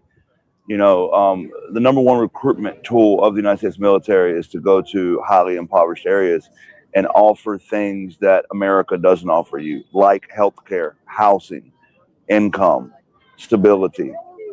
We offer our soldiers socialism to go abroad and defend capitalism. And I was too poor to say no. I was in the Army from 2001 to 2014, served in Iraq and Afghanistan, both theaters. I got out of the military 7 years short of a 20-year career, and that doesn't happen that much. And the reason I did is because the longer I was in the military and the more I saw what America did abroad and what we were really, our true motivations were, it made me realize that America was not on the right path. And you know, I would talk to Iraqis and say, hey, why do you hate America so much? And they would say, you know, you invaded our country, you blew our neighborhoods up. Started realizing, shit, maybe we're the bad guys. Hey, maybe we're the bad guys. Yeah, about that. That's why having people speak out is important. This guy, hearing it like what he's saying, that's a lot. Like we know this kind of stuff, but having somebody say it, it brings it to life and it helps you move forward somehow. That's why everybody's standing up and talking about stuff. It's all very important. Everybody's very important. And the ones that have felt this but haven't expressed it, right? That's why I tell you guys, Netanyahu lied to Congress. Israel, Assad, bad intelligence, lied to Congress and many others, even Congress members, to get us into that war based on lies. And a lot of people are dead because of it, and a lot of people profited because of it, and they're still doing it. Look at Venezuela. Who are they going to put in there? Halliburton, Dick Cheney, same shit. Iraq. They just go in there to get these contracts. Look at Joe Biden's brother got Joe Biden's brother got all those contracts in Iraq. Yeah. So yeah. rebuild. Built the home. Think about that. And a couple. And the veterans are pissed off because they lost their friends, they sacrificed their lives, and now they look at what they've done and they wonder why they got PTSD and why they have spiritual issues because they weren't in good standing. It wasn't a righteous fight. That's right. It was for profit, profiteering, for the military-industrial complex that Lindsey Graham serves, and every other asshole. Said all of them. Fox News, CNN, all these bastards. They lied. The media lied. Not Netanyahu lied. They all lied. Their hearts were in the right place at the time. They realized they sent that now. patriots in to go kick in doors of other patriots. Yeah. Think about that. Wasn't it Afghanistan? That was the war that had like people losing arms and legs and eye, like that was really brutal, right? Yeah, and a lot of it happens during training. Whoa. Yeah. I didn't know that. Yeah. Lose their limbs and stuff during training. Yeah, I've seen people training, yeah. Buddy of mine lost his legs on the flight deck when the wire broke and it came across the flight deck and he lost both of his, or no, wait, one leg. Holy. And I didn't know it. I went to boot camp with him, right? And I seen him at the, we were out in town in Norfolk, right, near the base. And we were at the bar and he said, we were talking and he showed me he raised up his pant leg and his leg was missing. And I'm like, damn. So yeah, you have all kinds of things. But anyways, so that's what the veterans are trying to fix. And people are wanting to bring politics in it. Right? This ain't about that. It's about making what the right's wrong. The wrongs that we made right. And not making the same mistakes and allowing the media and these politicians to lie to us to get us back into supporting another bullshit live war. That's why they keep saying Iran has nukes. How is Netanyahu saying Iran has nukes when Trump says we have to raise the gas prices to make sure Iran doesn't get a nuke, which means Iran didn't have a nuke, is what Trump's saying. Yeah. Netanyahu's lying. He's full of shit. And if we don't do what the hell we're told, they're going to try to do something stupid, another 9/11, Goy on 7/11. Right? That's calm. That's what's going around right now. Right? That's the next thing. It's going to be a cyber. Could be a cyber event. Yeah, that's Think why about that. they say listen to Trump. He tells you right there, but he can only say it in a certain way. So you have to read between the lines what he's saying. But that guy just sat on stage and told us that Israel has all the secret weapons that we haven't even seen yet, that we don't even know they have. Why is that? Because since JFK was assassinated, JFK wanted to go in there and inspect their nuclear sites, and then he was taken out months or a few weeks later. Right? Think about that. You can see where everyone stands. Yeah, space lasers. Yeah. It's all these people where they were all Hawaii mashed together. The people, the first people look like the same. They're not. And now you can see who's who. I mean, it's just that simple. Look at this, actually, just to make the point that I'm trying to make with an actual example right here. Check this out. So today, open source intel.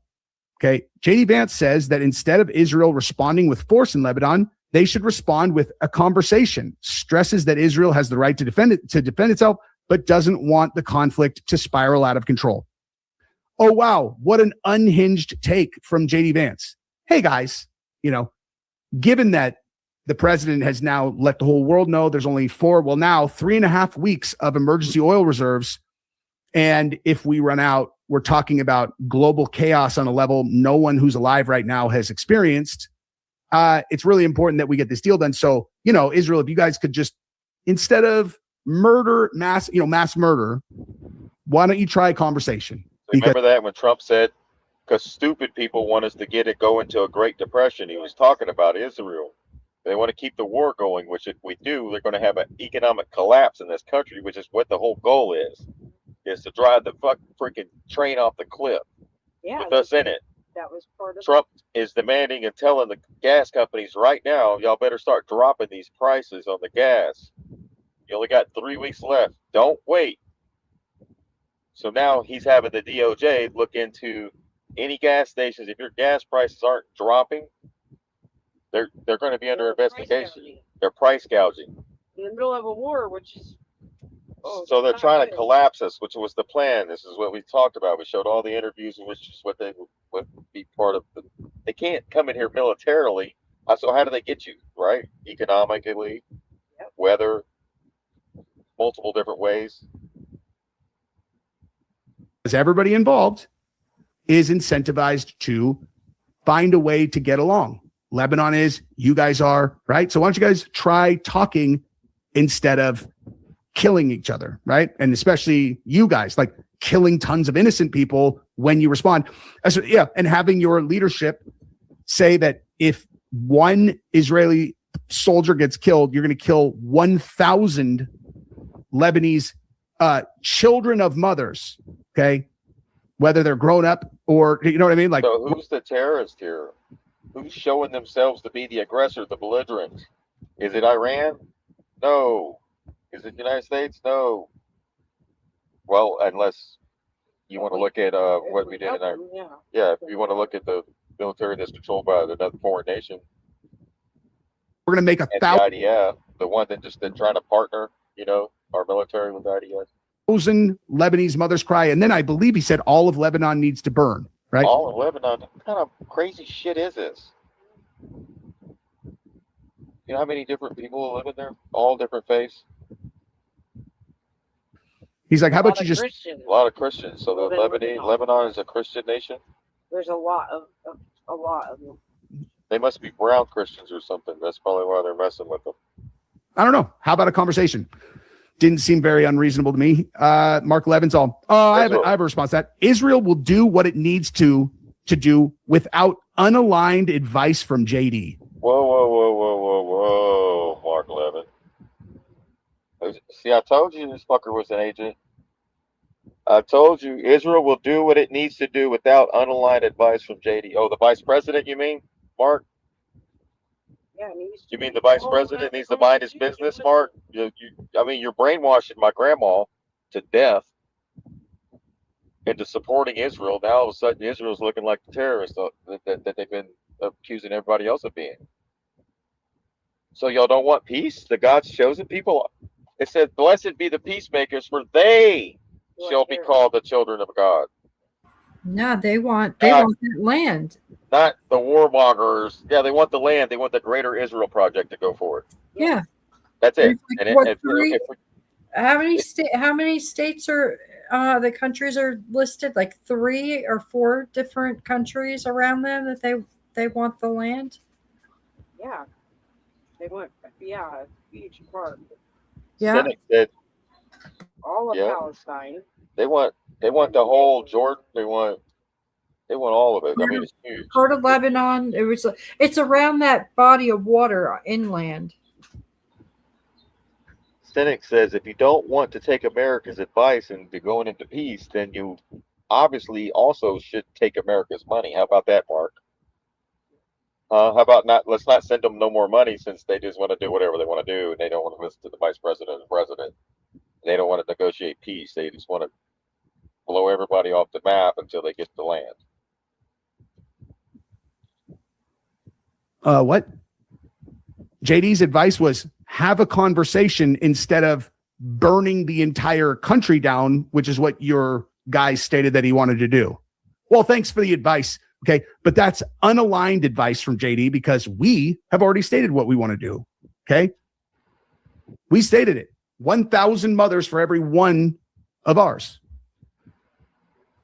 What's wrong? What's wrong? Okay. Thanks for the advice, JD. It's like, what the Are you not reading the room, guy? Jank says, if you don't want to take America's advice, you obviously shouldn't take America's money.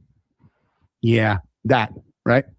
And then here you go. So Tucker Carlson, I would not support the Republican Party. There's no chance I would support the Republican Party. How could I support a political party that is not loyal to the United States? You guys understand the point that he's making, right? Yeah. You got to look at the Republican Party's AIPAC. They took the AIPAC money. Right, so they're loyal to that Israel, a foreign nation on U.S. soil that they keep telling you is our ally. Yeah, that's a holding to them. They took money. They committed treason, Yes. guys. That's why they don't serve us. They serve them. They serve the people that put the money in their pockets. Since what, 1913? And so Mark Levin, of course, is all Qatar first trader. POTUS already booted him from MAGA. That's funny. Because MAGA, I don't remember Mark Levin. The MAGA thing is just like, that's one of the most mind-numbing things of all time. You're like, wait, you're MAGA now? You guys are make America great again. Okay, first of all, I never was that was not a thing that I was involved in before. Now, otherwise, it's a little too groupy. Yeah. So there, I wanted to show that. So we see what's taking. So you can see what's taking place here, and what's coming to a head. We're I don't know if we're at the top of the mountain coming down the mountain, or if we're still climbing it, and we've got a little bit ways before we start coming down it. But we're there. Right. It's coming to a head, whatever's going to take place. Oh, so pay attention to that, right? Look at how people are reacting when we try to go to peace, right? And why people are taking those positions. Why are you warmongers? Trump never ran on war or regime change or anything else like that. So why is all these people taking positions if they want to just war? I mean, like, were y'all pretending the whole time to be peacemakers, or wanted peace, prosperity, and what's best for America first? But that's not the case. Everybody can see it. The last year and a half, 2 years hasn't been America first. All right, so I just wanted to share that. You want to give me that Bobby song? Let me see if I can find it. Yeah, let me see if I can find that real quick. All right. Then we have Senator Lindsey Graham. There's no better place than Israel. They hit above their, there's no better partner on the planet than Israel. They hit above their weight. They do everything we ask them and then some, and they ask very little in return. There's no better partner. You get told that over and over, and then the Christians think that's the biblical Israel. Times it comes true, right? Anybody out there live with a liberal? No. Huh? But what are you, bro? What? No. Anybody? He's looking confused. One day living with a liberal. 2 days living with a liberal. I hate Trump and Elon Musk. 1 week living with a liberal. 2 weeks living with a liberal. Can you 3 weeks living with a liberal. 1 month living with a liberal. 2 months living with a liberal. I need a therapist. You're a Nazi. You're a fascist. I'm a man. I'm a woman. I don't know what I am. I'm non-binary. I'm confused. I don't know. That was kind of corny. That was corny. You got the? Can you send me that? Does you want me to play? Does she? Hey, at least he tried. Yeah, it was corny. It was corny. Here's a Sorry, good guys. attempt. I'm entitled to a corny one every now and then. It went uphill and then it went downhill.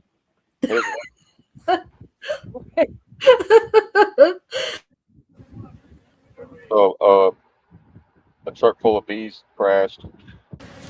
They had to do a stay inside order for everybody in the neighborhood. That I say this Is fun. this was pretty unbelievable. Ah ha ha ha! Wow, another corny one.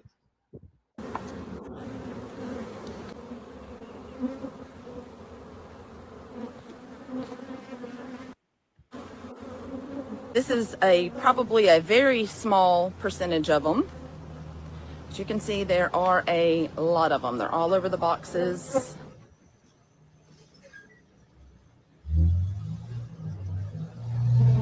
Yep, we got my Yeah, that was in Texas. They had to go on lockdown. An 18-wheeler flipped, released 24 million honeybees.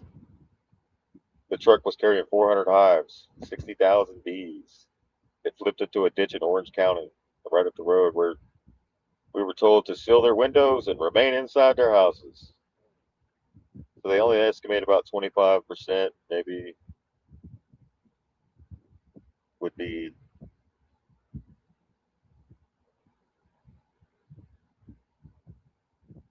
So I covered the data centers. You know about the flock cameras, right? You don't need to play that.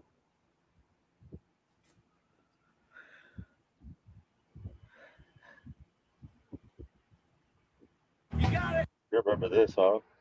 Woodstock? You live in Woodstock? Yeah. Were you at this? You're probably at this concert, man.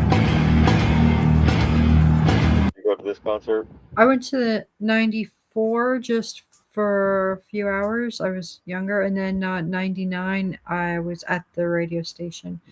So it was Third Eye Blind was at 99. And then the 94 was in Sorgerties. That's the one that had Red Hot Chili Pepper, Santana, like that kind of. The 99 had more of the alternative rock.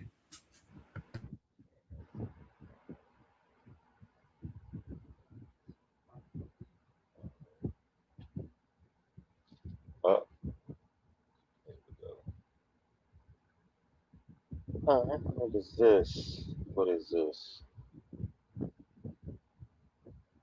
Just when we thought that the super secret, top secret plan of arresting the deep state by not arresting the deep state and draining the swamp by re-electing the swamp was maybe not going according to the plan that we trust, the administration flooded our social media timelines with very not subtle cue drops to remind us that the super secret, top secret plan that's been in place for nearly a decade is in fact going according to plan.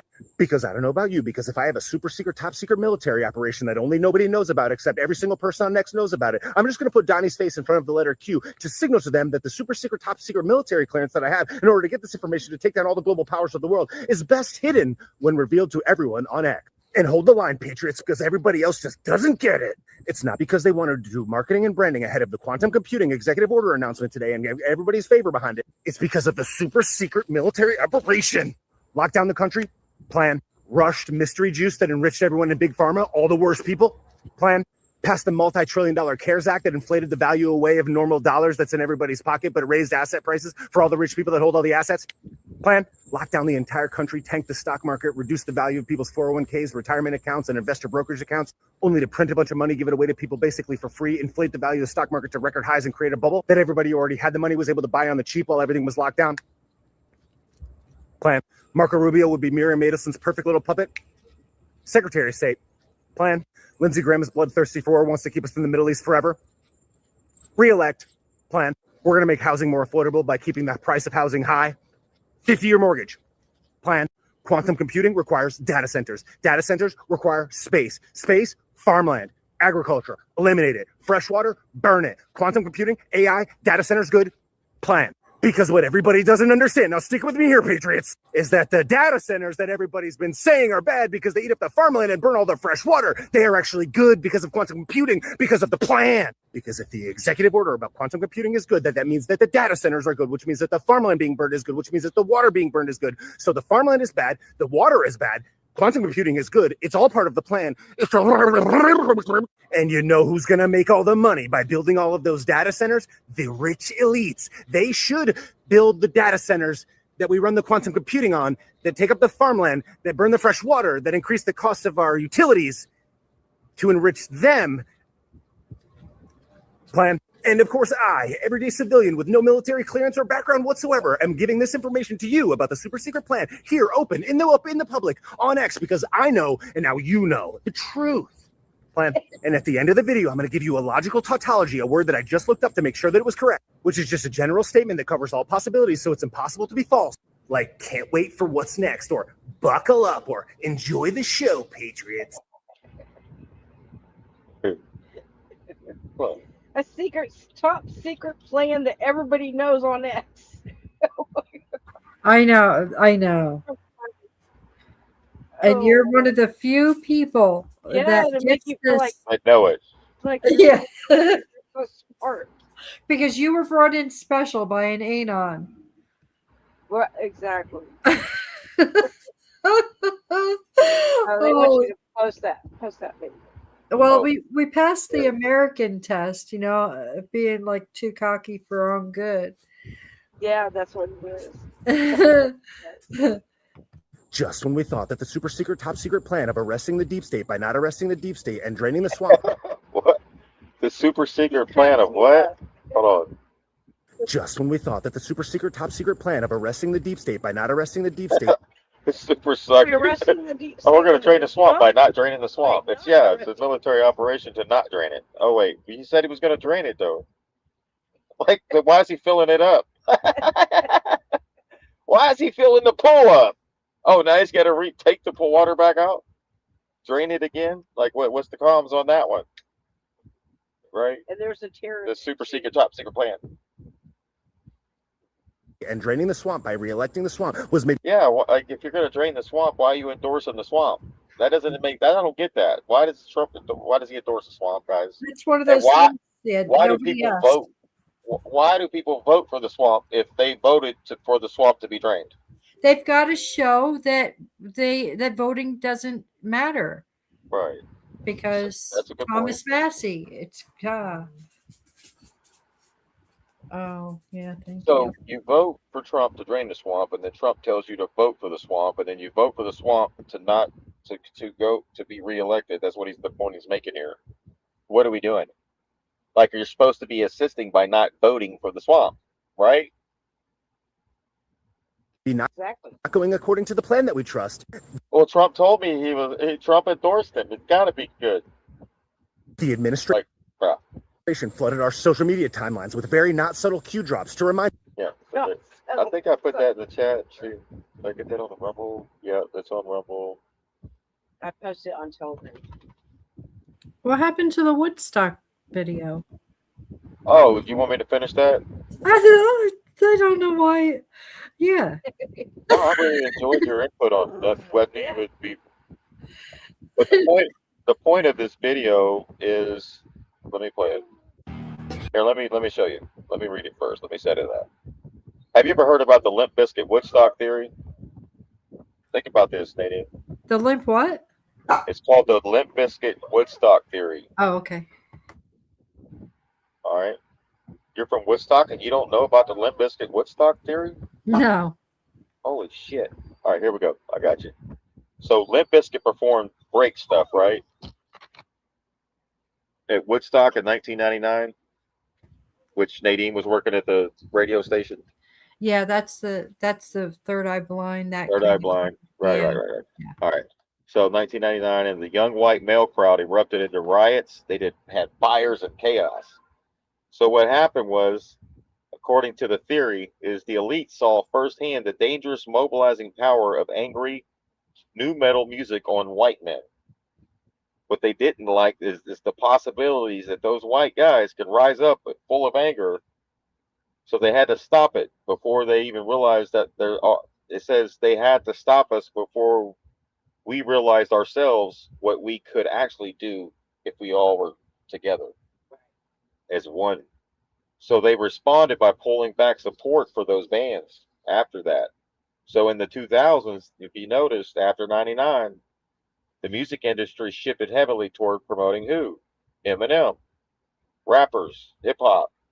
So they went from, and I'm going to show you what happened in this crowd. So the goal was clear: stop the anger and prevent it from rising up against the system.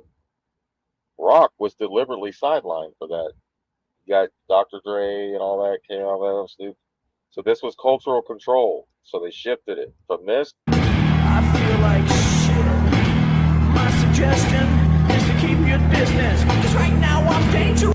Right. So I'm gonna mute it right here, but I want you to see the crowd. Right. Once he gets some fire. You wanna step up? I hope you know a pack of chainsaw. I'll skin your ass raw. Right. So you got that. You hear it? So he's building up. Yep. He's building it up. And if my day keeps going this way, I just might break something tonight. You gotta break something. Get them. So this is how the CIA does it, even with the concerts and the mind control of the audience. If you notice the Beatles, Elvis fans, they were all like passing out. Michael Jackson, they pass out. Yes. Like, you see what I'm saying on TV? They're Elvis all and passing all out and that. shit, and screaming and grabbing their hair and pulling their hair out of their heads and shit. For the Beatles, your grandma was doing that shit. Great grandma was doing that, pulling her hair out for the Beatles. Yeah. It's something to do with the music and the tune and the tone, and with this audience that they had to change that frequency or that direction of to get what they can do as a crowd. Oh, you brought that up with the military, right? Didn't you bring that up with they would play certain music? Yeah. Propagandize the. Yeah. Well, Yeah. right after 9/11, look at Toby Keith. American girls, American guys will always stand up together and show our pride. Right? You see what I'm saying? Oh Like, my goodness. the music is what they use to get you into this patriotic, we're bomb the shit out of everybody mentality. And the media. Look, and Alan Jackson, all of them, they all made all these bombing let's go bomb the shit out of them. Brought to you courtesy of the red, white, and blue. Yeah. Yeah. Elite green And then they show the bombs dropping on people's houses, and we were like, yeah, woo, blow them up. Think about that. And it was all fake. It was lies. It's just like that test they do in that room where they see how many times you're going to shock the person on the other side, but it's a fake test. Yeah. See how far they'll push you and what you'll accept. And look how far they pushed us, and look what we'll accept. We're okay with the government being ran by pedophiles and blackmail It's politicians. like in that movie 19. We'll still vote for them. Right? I think that really happened in. They tell us who our enemy is, who's our ally, right? Yeah, you did not want to be a part of that crowd. Ugh. Man, look, there's only 1% of the population that's running the population. I think less than that. And when the 99, which is what you're seeing in this crowd, wake up, Yeah. it's over. Yeah. You can't stop that. No. No. No, that's like the newborn vampires.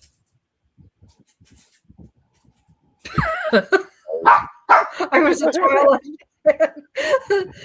Yeah. Hey, this isn't the radio station from 1999 FM radio. We're gonna talk about late night Late Night Vampires with Nadine. Well, yeah, the Twilight, all those those movies. Twilight. Yeah. Oh yeah. Yeah, that's what once they get bit, they're like all over the place. Yep. I don't think our people are going to go out and eat people. I think they're just going to be. Oh, you don't think they're gonna eat people? I You hope must. to God no. Well, maybe you need to go to St. James. Sheesh. Oh. Yeah, I See, don't think so. that's a lot of people. Like it's different. Like the Woodstock '69. That I could possibly go to. Like, but this kind of thing is not. I was up front, so I didn't have to deal with. Like I couldn't be in the middle of all that. No. Break your fucking face tonight! Oh no! Oh no! Give me something to break! Give me something to break! Yeah, there you go. Give me something to break. And they're like, okay, cut, cut. Bring out Eminem. Bring out Marshall Mathers for the next 10, 20 years. Yeah, just have them rapping rap battles instead of getting together. Get seriously angry. And that's all we got for tonight. Anybody else got anything? The sheepdog, Nadine, before we close out? No, thank you. But Got a lot more, but we'll bring that Friday, and then we got Saturday. I'll post that book again, Written on the Heart. It's a really good. It Oh yeah, helps you I found What? it. It was $6.95 on eBay. There's one left good. on that. Yeah, so look, yeah, go to eBay if you want it. It's a real good book because it goes back. It debates different scenarios, and then it helps you understand where how it all functions and how natural law is supposed to work, and how we're supposed to all have followed natural law, but there's always that person that doesn't, right? So therefore, they feel that someone needs to take care of that person.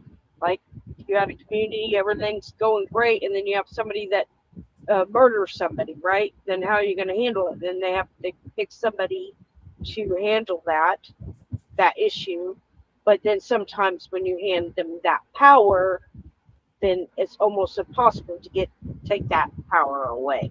See that's what I was saying the other night was we're going to go through a lot of different leaders because they're not going to understand how to deal with themselves once they get going. The power thing you have to go in the middle with it. Yes, and then it says like if you understand natural law, right, and how it's supposed to go, you have to have a leader that understands natural law also. If they don't understand natural law, it's never going to work, right? And that was their arguments, right, on who, because they like Aquados believed that of divine rights of king, like the Bible says, right?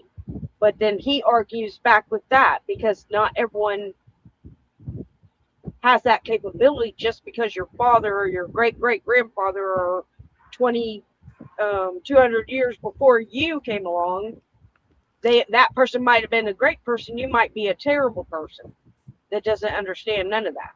You see what I mean? Yeah. So it's a really good. It has questions and answers, and it doesn't tell you how to think. It makes you think. That's why I like it. Yeah, I would like to get that book. It's I think that we're gonna have to have a lot of mentor. Like a lot of people are gonna have to go to see the mentor and hang out with them. Like they're gonna have to just get.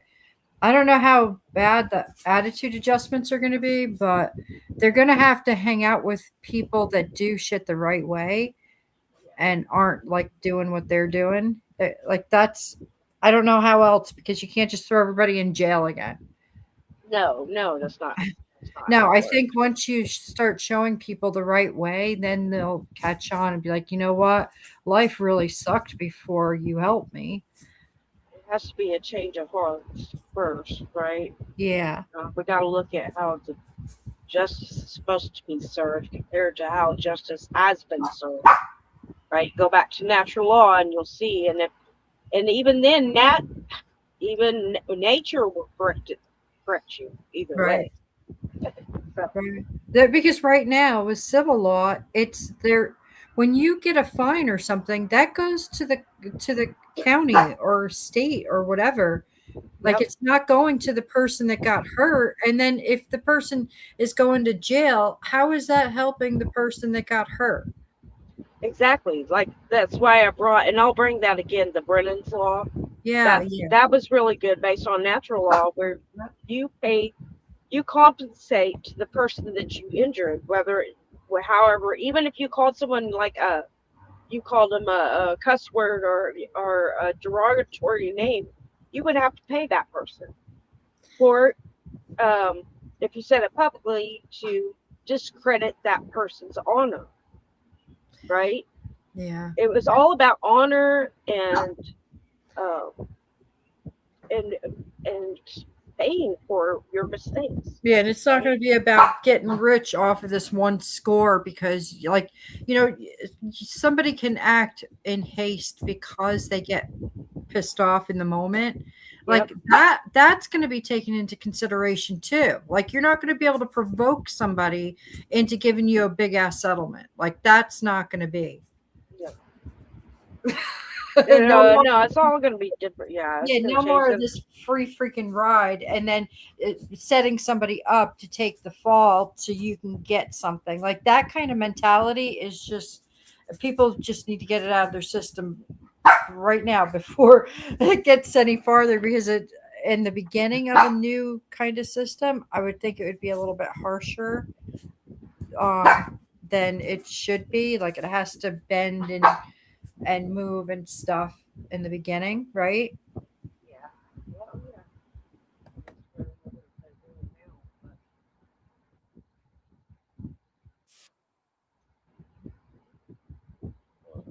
But definitely people have got to stand up and say something, even if it's a slight thing. If you get that twinge, like you've got to say something, then you've got to say something. Like there's no more of this sitting back and the okey doke thing.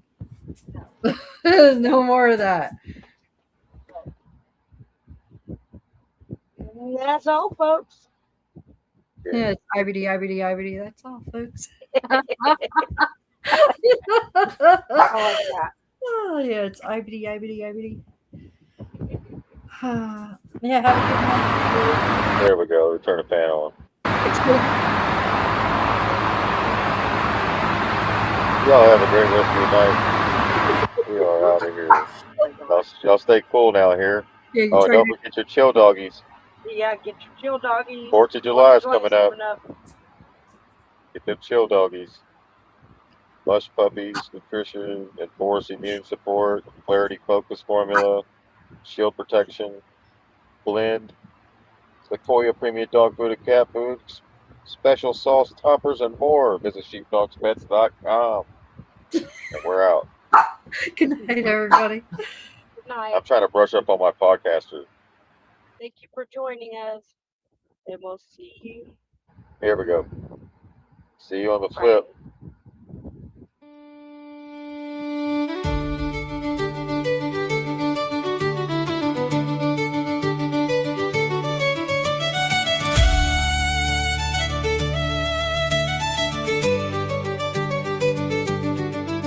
When the spirit bows to the light, there comes a time along life's road when hearts grow weary from the load.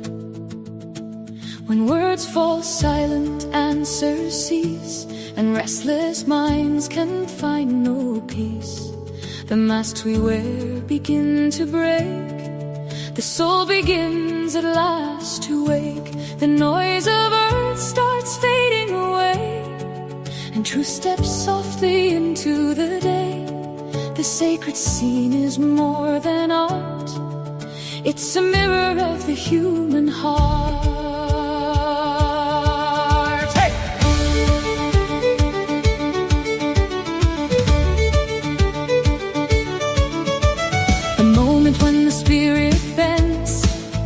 something greater gently descends.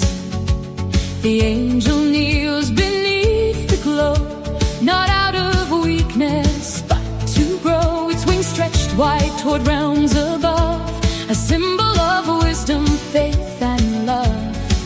For true strength isn't standing tall, pretending we can conquer all. It's knowing when to release control and trust the journey of the soul.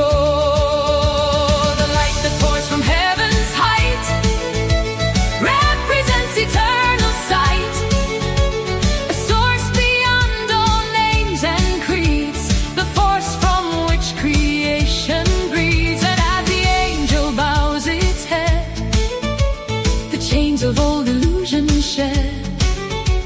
The ego softens, fear lets go, making room for truth to grow. Yeah, know justice before you part. The wings remain a work of art. The soul is not defeated there, it's gathering strength through humble prayer. Many confuse surrender with defeat, but they're not even close to meet. One abandons hope and walks away, the other trusts a brighter day. For every seeker comes to find the hardest battles are inside the mind. The fears we hide, the wounds we keep, the promises we fail to keep. The pride, the pain, the doubts we fight, the shadows hiding from the light. But when we finally choose to see the truth that sets the spirit free, what seems like loss becomes a gain, and purpose rises from the pain. The waters below reflect the skies, revealing one of wisdom's ties. As within, so shall it be. As without, the world will see. When chaos rules the heart and mind, its reflection isn't hard to find. But when peace is planted deep within, a new and brighter life begins.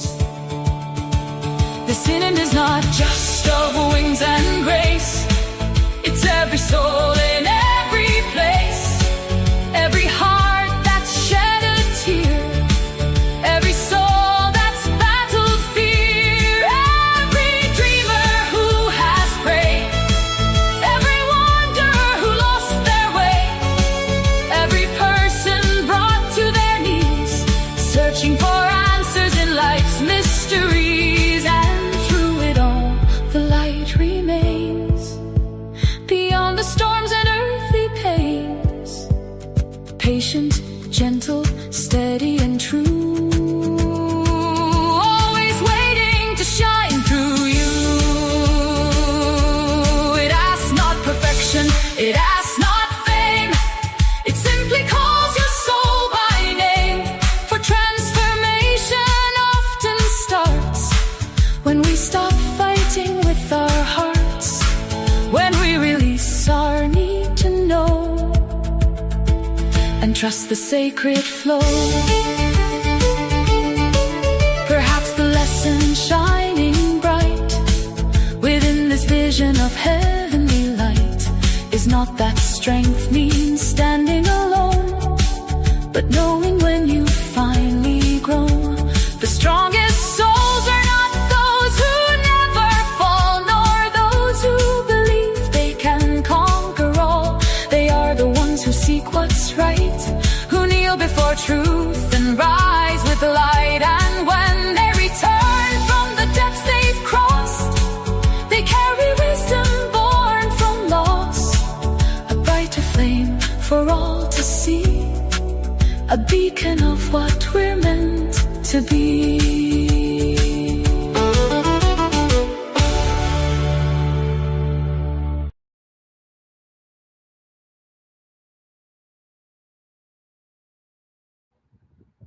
Thank you. Thank you very much. Have a great rest of your night. Night, everyone. Love y'all. Good night.